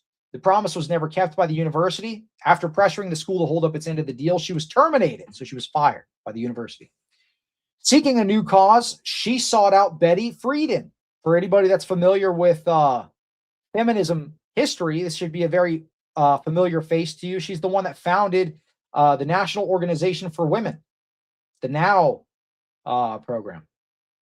So she sought out Betty Friedan, who had just founded the National Organization for Women, NOW, and arranged for a meeting. Over a drink at the Bridgeport train station, she convinced Friedan that the patriarchal values embedded in religion were fundamental to women's oppression. The Ecumenical Task Force became the NOW Task Force on Women and Religion, one of the organization's 7 founding task forces, with Farians as its head. So this same feminist here became the head of the NOW Task Force. In 1968, the NOW Task Force called for a national unveiling to protest the Catholic tradition of requiring women to cover their heads in church. The Easter Bonnet Rebellion. Here's a little snippet from a newspaper talking about the Easter Bonnet Rebellion. Women used Easter Sunday protest to protest church rules on the coverings of heads. This took place the following Easter at a Milwaukee church after a priest criticized a woman for her uncovered head. 15 women with outrageously large hats approached the communion rail, removed their hats, and demanded to receive communion in the first church demonstration for women's rights. Quickly led into additional widespread feminist protests across the country and later spread into Europe. So it all started with the Easter Bonnet Rebellion. So these feminist groups sought to subvert the Roman Catholic Church, subvert Christianity as a whole. What were they going to do? They saw this priest was calling out a woman for not covering her head, wasn't giving her communion, which was common at the time, for them to call it out. Not that women, it was common for women to have their heads uncovered. That's very uncommon at this time, at least. So they stage a protest in the middle of a church. Anyway, it spreads throughout Europe, spreads throughout the United States like wildfire. The news starts covering like crazy.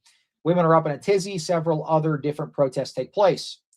To attempt to appease the public outcry, a new Roman Catholic missal was published in 1970 that allowed women to serve as lectors for the first time, but only if no man was available, and required them to stand outside the holiest part of the altar.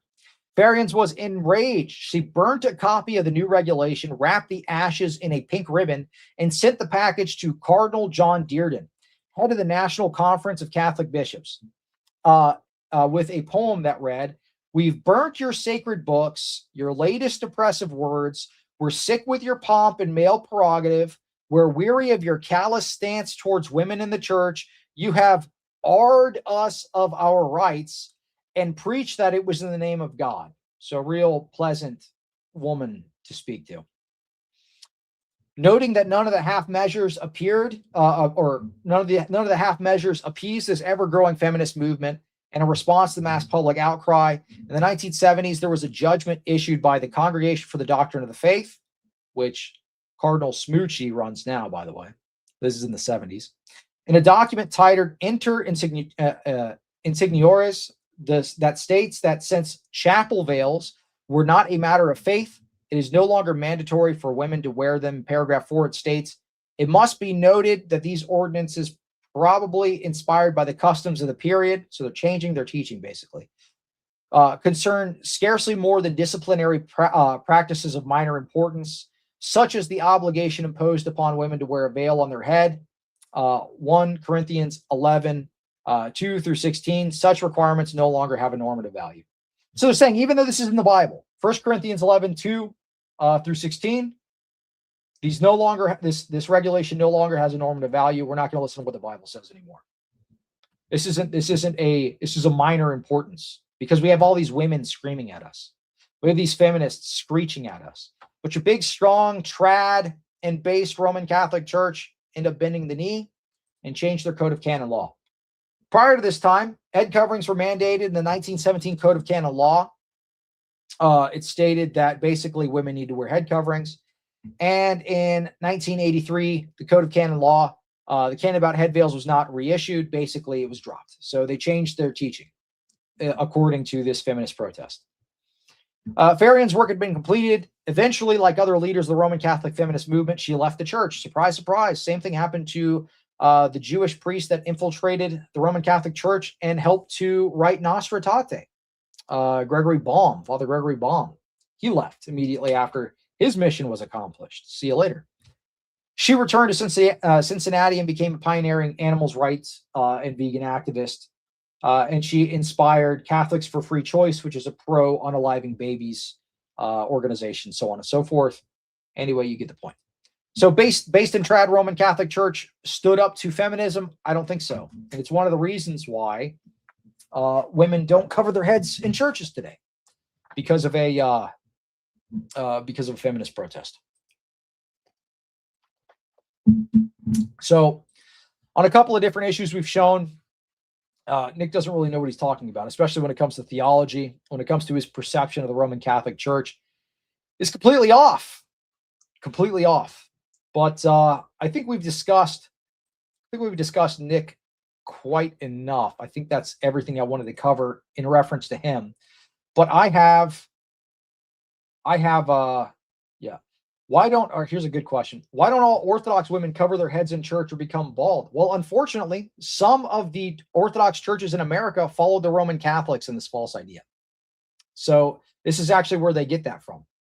And this is unique to the American context, by the way. If you go to other countries, all the women in the Orthodox churches are covering their heads. So this is the Roman Catholic influence actually affecting some of our churches as well. It's very unfortunate. But let's dive into some more info. So I've got more Roman Catholic news to cover for you today. That's enough with the Nick Fuentes stuff. I've covered that ad nauseum, but I've got more stuff to cover in reference to the Roman Catholic Church. So there was a recent appointment that we actually have covered in the past on this show. Let me see if I can pull that up real quick. Bishop Hicks, the new Archbishop, the Roman Catholic New York Diocese, Bishop Hicks. Let's see if I can pull that up.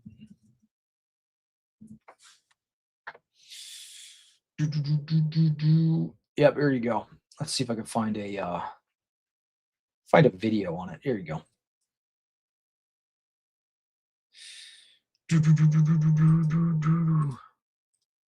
So this was covering the news today. This was all over the news today. Bishop Hicks received as the new Archbishop of New York. So here he is. He's being received. Everybody's hailing this thing.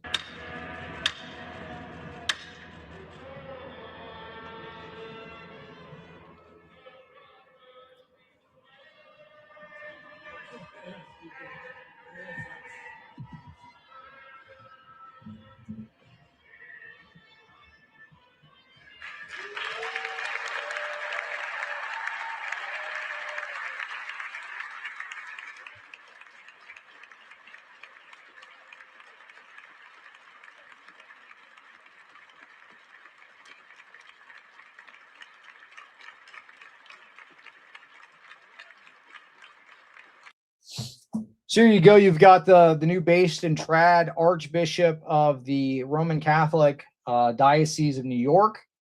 This is the brand new appointment. Well, you know what? This guy might sound familiar to some of you if you've watched this show in this segment before, because we've covered him extensively, actually, in a series of skittles appointments, basically.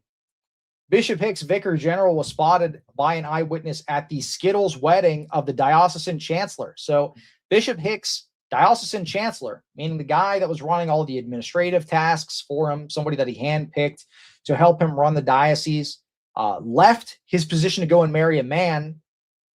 But also Bishop Hicks, Vicar General, was spotted at this skittles wedding, which raises all sorts of questions. Lepanto Institute, this is a trad publication here, trad cat publication. This raises all sorts of questions, but not the least of which, how could this have escaped the notice or knowledge of Bishop Hicks himself? These are some good questions to ask.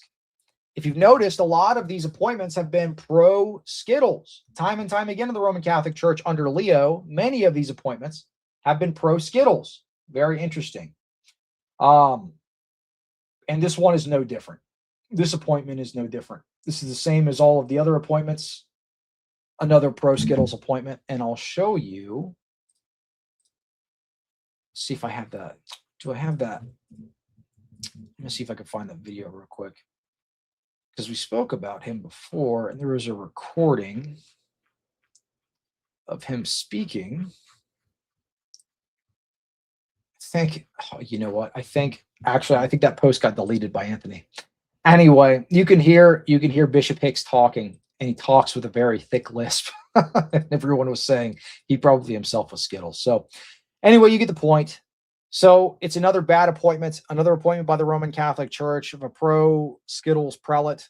So just like the recent cardinal that was appointed, just like the recent archbishop in Africa that was appointed, just like the all of the other cardinals that have been appointed recently by Leo, pro-Skittles proclivities, basically. And we see this time and time again in the Roman Catholic Church with these bad appointments that happen over and over and over and over again. It's not an isolated incident, not like Nick said, some kind of like rogue element or something like that. This is something within the Roman Catholic Church as a whole being pushed from the top down.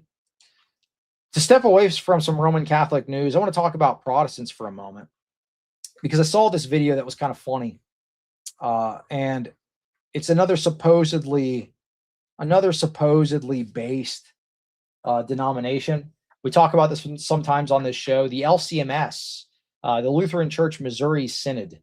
Okay, so you've got your based Lutherans, your right-wing types, so on and so forth. They're supposed to be the more conservative Lutherans, as opposed to the ECLA, which are very, very liberal, very, very Skittles, very, very subverted. But a sermon has come to light by an LCMS pastor that was very concerning to a lot of different people. Let's take a look at this. LCMS pastor Billy Brath tells Lutherans they need to stop thinking so much about who other people want to have adult relations with. He then proceeds to admit he frequents Skittles clubs and pride parades. What is going on? You'll have to watch this sermon to believe what I'm talking about, but this was an absolutely insane ride. Stuff. What are those cultural barriers that have been put up in ourselves and in the gay community that is making this the hard topic that it is? Many of you see that picture and immediately have reactions, right? I don't know what they are, but you have immediate reactions. You know what my reaction is when I see that? That's a lot of fun. I can't wait. Whatever party they're at, I want. Pause. What? That looks like a lot of fun to you, dude? Red flag number one. I want to be at it. Again, I'm from a different world than you all. Some of you will probably say, well, the earth won't flood again. Ha, ha, ha, ha. Guys, we didn't use the rainbow flag to represent the flood. Like, yes, we know why God created the rainbow in reference to the flood, but drop all the comments about, can't believe they stole the rainbow from us. Quit talking about the flood. Quit talking about Sodom and Gomorrah. Let me go to my Skittles clubs in peace. Don't you understand this? I just want to go to the Pride Parade. This is what's going on in the LCMS right now. Oh my goodness, dude. Guys, gals, it's okay. We have to be able to cross through those kinds of barriers. And it's actually moments like that in your congregation, when members or buddies, you're at a men's group thing and a rainbow pops up, or a commercial that's celebrating Gay Pride Month, which is the month of June, and someone in your congregation. You can notice it in the wrist too, by the way. Says, oh, hand on the hips, wrist like this. Gays can't believe they stole the rainbow from us. That's a moment for you where you can say, hey, it doesn't matter. They're people Jesus loves too. Man, you can change some minds quickly by pointing out those cultural barriers that we've put up. But to dig kind of deep, and this is where I have to check doors, when we start talking about our cultural biases, they are kind of ridiculous in America. That if I this is the inclusive posture. Yeah, that's so true. Yeah, cultural. What kind of culture is he talking about? Skittles culture. Came up here and I was dressed a certain way, you would say, oh, that guy's gay. I got to tell you, me and just regular operations, it was just me, and I'm a little fat right now, but when I'm not, I'm kind of a little better shape, and I'm just sort of operating life. People ask me daily if I'm gay. Missouri Synod Church. People ask me daily. I wonder why, buddy. As I work with, pastors will ask me, are you gay? They know nothing of my past. They don't know that I'm a dancer. The based LCMS pastor asked me. Pastors ask me daily if I'm gay. based pastor asking you that. Are you gay? They ask me daily. Why would you admit this, dude? They know nothing of my past. They don't know that I'm a dancer. They don't know that I live with a cat. They don't know any of that. That doesn't help your cause. They don't know that I'm a dancer. They don't know that I live with cats. Oh my goodness, bro. Just by whatever things they're picking up, they ask, are you gay? So you mean that in our interaction that we've just had, you've started thinking about who I want to have sex with? How stupid is that? Now, they're probably asking, do you live in a gay lifestyle? Well, what does that mean? So the question he's about to, do you live in a gay lifestyle? Let's see what his answer is. Well, we'll spend a little more time about that later, but I'll be honest with this group. I live a gay lifestyle in many ways. I hang out with my friends who are gay, which is a different way. I do go to gay bars to hang out, or the quote unquote gay bars. It's Orlando, so it doesn't work exactly like it does in other places. I will be at Come Out with Pride, which is our Pride Festival in Orlando this coming weekend. This is recorded, so hey, I'll be there. He says he goes to Skittles bars. He's going to go to the Pride Festival. This is an LCMS pastor. This is supposed to be the conservative Lutherans, dude. We reported not that long ago on a furry Lutheran pastor, and there's been several different scandals that have broken recently in the LCMS regarding some abuse by some of the higher ups in there. So some of these videos are coming out of the woodwork, and they're saying there were signs, dude, about some of these people. There. I have rainbow wristbands, by the way. I don't wear them because it's Florida and they're stupid hot. I don't know really what they're for, but I have that stuff. And I'm there and I'm present and I'm in the gay community. And so, yeah, you could say that I live a gay lifestyle. Yeah, I'm not joking. Furry pastor, yeah. But that's a cultural thing. That is not when I sort of have intimate dreams about a partner and what I'm doing sexually. I don't think about dudes. I like ladies. A little bit too much, one could say. So what's He says, all right, so a couple of things he says here. I go to Skittles clubs, I go to the pride parades, I wear rainbow wristbands, I live a Skittles lifestyle, but I don't like dudes. I like ladies a little too much. Dude, I don't believe you. I don't believe you. What's going on here? It's so queer. Oh my goodness, bro. You can't make it up. So this is what's going on in the conservative Protestantism. So you've got the Roman Catholic Church with all their Skittles appointments, with the stuff going on in the Epstein files, with the Pride Parade, so on and so forth. Then you've got the conservative LCMS Lutherans with people like this preaching from the pulpit. Dude, we're living in clown world right now. So this is what's going on in the conservative Lutherans. This is wild, dude. This is the most sus thing ever. Yeah, absolutely. Yeah, who is still in the audience listening to this? I have no idea. Have you guys seen the furry Lutheran pastor, the furry LCMS pastor? Have you seen that? I've reported on that in the show, but are you guys relatively new? Because I can show that again. Do you want me to show you that? Because it's freaking insane what's going on in the LCMS right now. And nobody's talking about it. Nobody is talking about this stuff. I have not yet. Yeah. All right, show. Yeah. Okay. So he says, no, we good. All right. Hold on. Let me see if I can find it. I won't look at anything too disturbing, but it is interesting to note this is what's going on in the LCMS. This is often purported by many Protestants as conservative, as the conservative option. Let me see, hold on.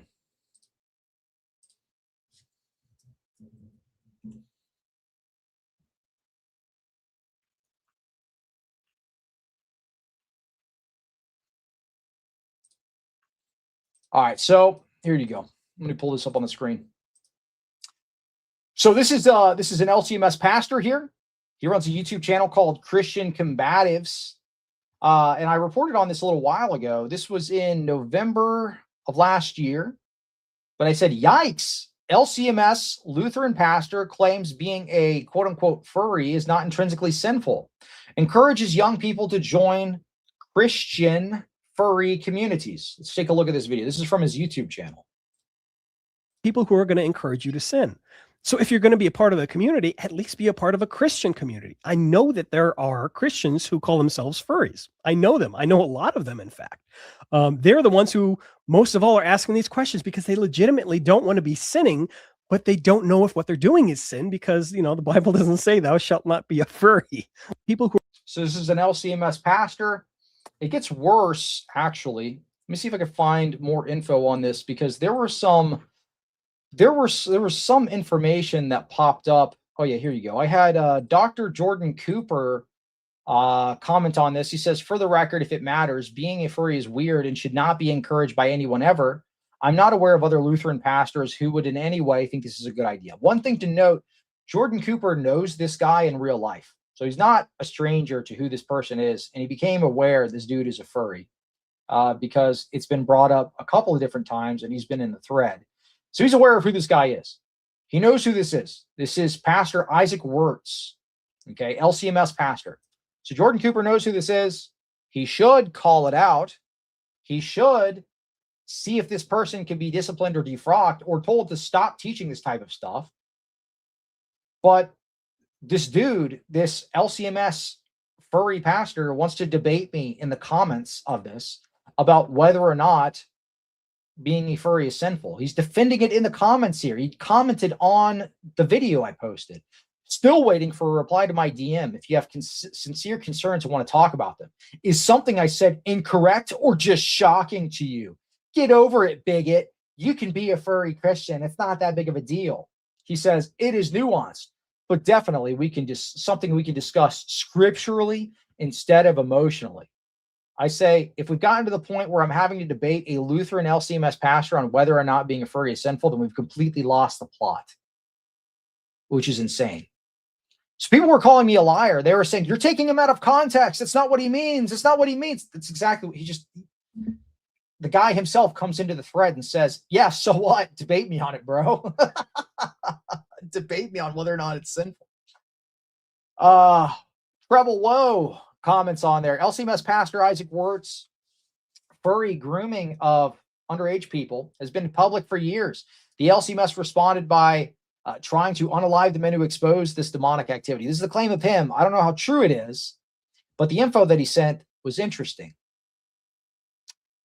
So this is from Isaac Wirtz Discord. He goes into Discord channels and he draws personas for people. Supposedly, yeah. So he draws personas for people. This is an LCMS pastor. You're based in trad. LCMS pastor is drawing personas for people on Discord. Yeah. Absolutely wild.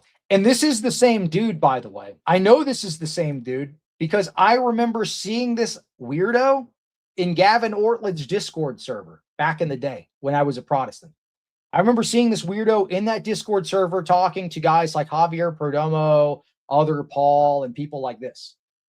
So I remember this dude, which is why I knew he was a weirdo, which is why I called him out. Now, I didn't have too much interaction with the guy, and I left that server pretty quickly because it was a Protestant server, and it was about like ecclesial anxiety. I had joined to do collaborations with Gavin Ortland and reach out to him and get to know Gavin back in the day. This was many years ago. But I remember this dude from there. That's how I knew this guy existed. Now, granted, he wasn't talking about this stuff in the server. This is somewhere else. But this is a guy that is an LCMS pastor that is doing this type of stuff online. At this point, I feel like you can't do anything on Discord anymore. It's just such a degenerate, disgusting platform. I haven't been on Discord in maybe, I don't know, 2 or 3 years at this point. Just because no matter where you go, it's just full of freaking weirdos like this. Which is why people are like, Cleve, why don't you make a Discord for the channel? No way, dude. These are the videos this guy makes. How a Lutheran pastor became a friend of the Christian furries. This is the kind of stuff going on in the LCMS.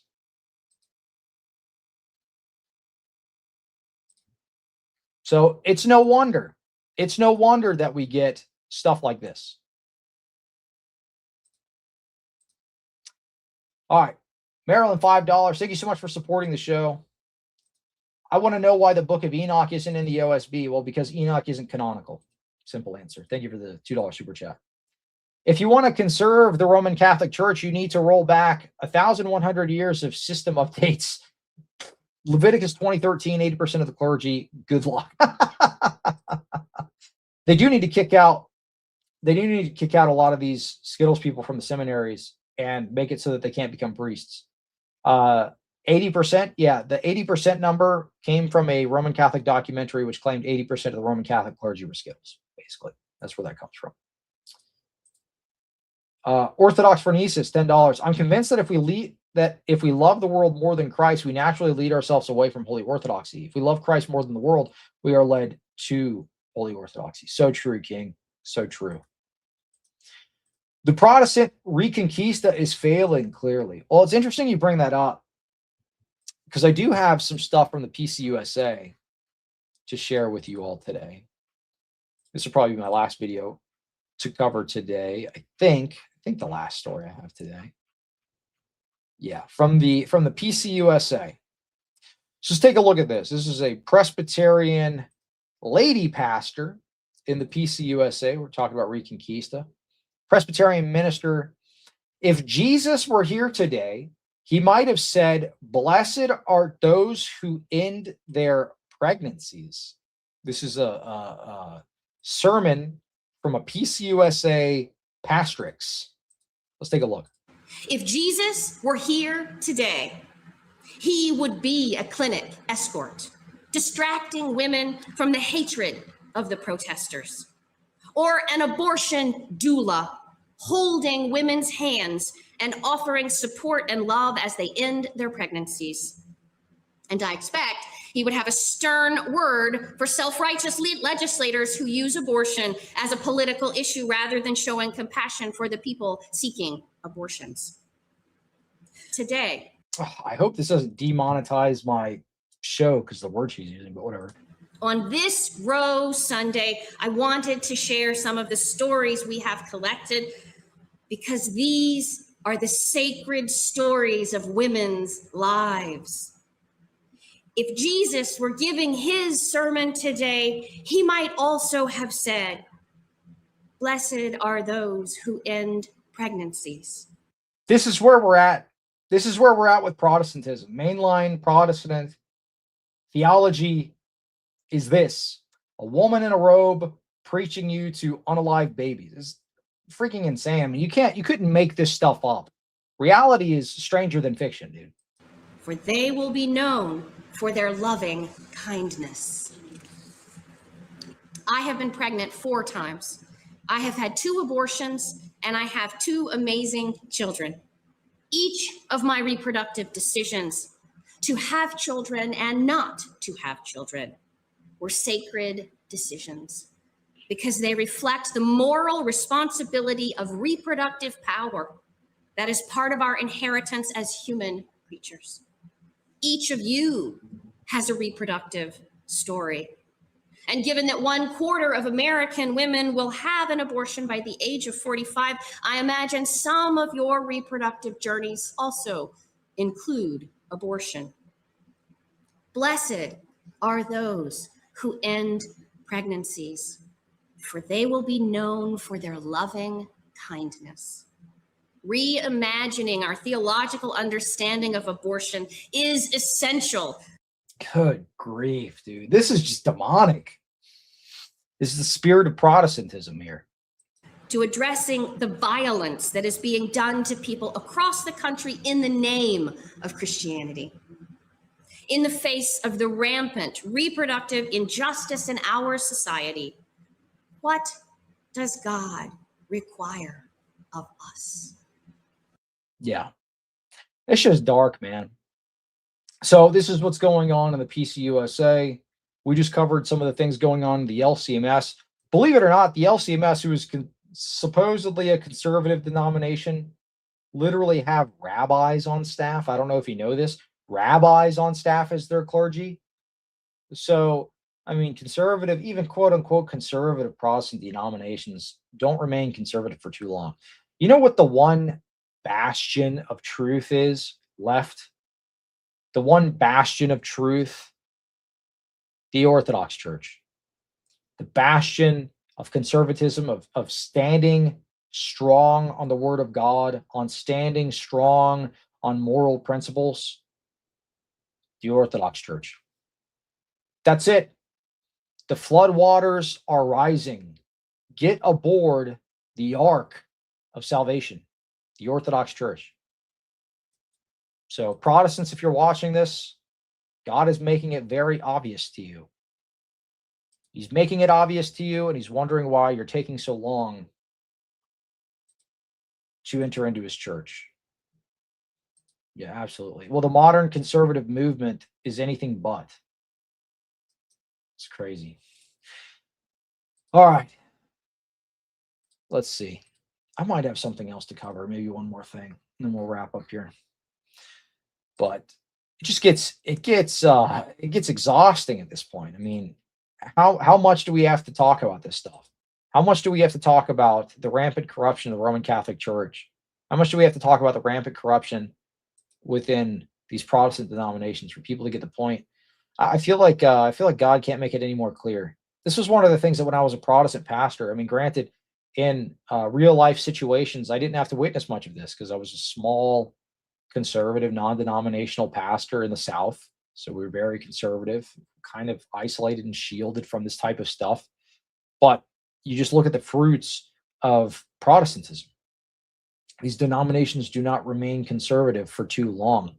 even the non-denominational churches, when they start to go off the rails, and then they just close down, right? So, I mean, you can help to build up a church for your entire life, and then the next generation, the church is completely gone. Everything you've done has been for what? I mean, there's one church, the Church of Christ established as the Orthodox Church, is going to last the test of time. It's going to last forever until Christ returns in his glory, and then we'll continue on in heaven. Let's take a look at this. United Methodists. Surprise, surprise. United Methodists, not very conservative, but they just, they're all over the place. Saying, I'm going to de-ice our neighborhoods, invite our neighbors in. We're going to heal this world with love, tear down the fences. This is a Skittles minister that leads the congregation in song. So this is your sign to become Orthodox Protestants. The flood waters are rising. Our neighborhoods, invite our neighbors in. I'm gonna de-ice our neighborhood. Invite our neighbors in. We're gonna heal this world with love. Tear down the fences. Gonna tear down the fences. Invite my neighbors in. I'm gonna tear down the fences. Invite my neighbors in. I'm gonna tear down the fences. Invite my neighbors in. Gonna heal this world with love. Who's got a verse? All right, we're gonna de-ice our neighborhood again. We're gonna tear down our neighborhood.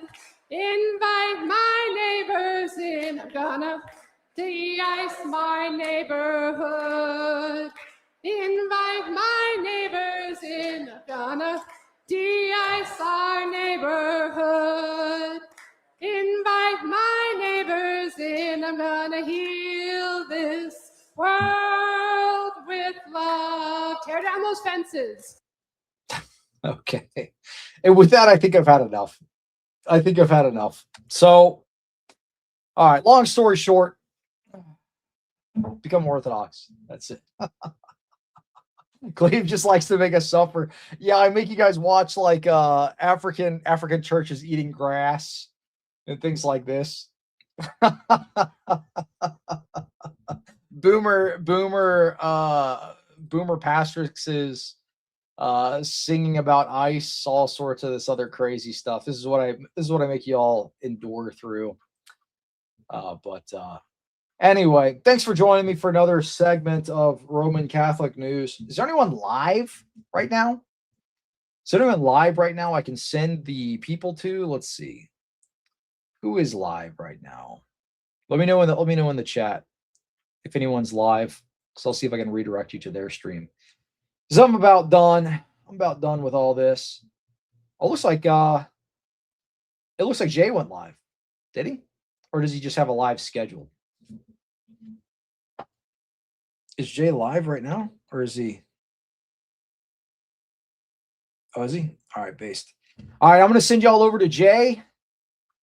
Tell him we got a Cleave to Antiquity raid coming in to support the brother Jay. All right, y'all. Have a good one. Thank you so much for watching. See you later. Good night. God bless.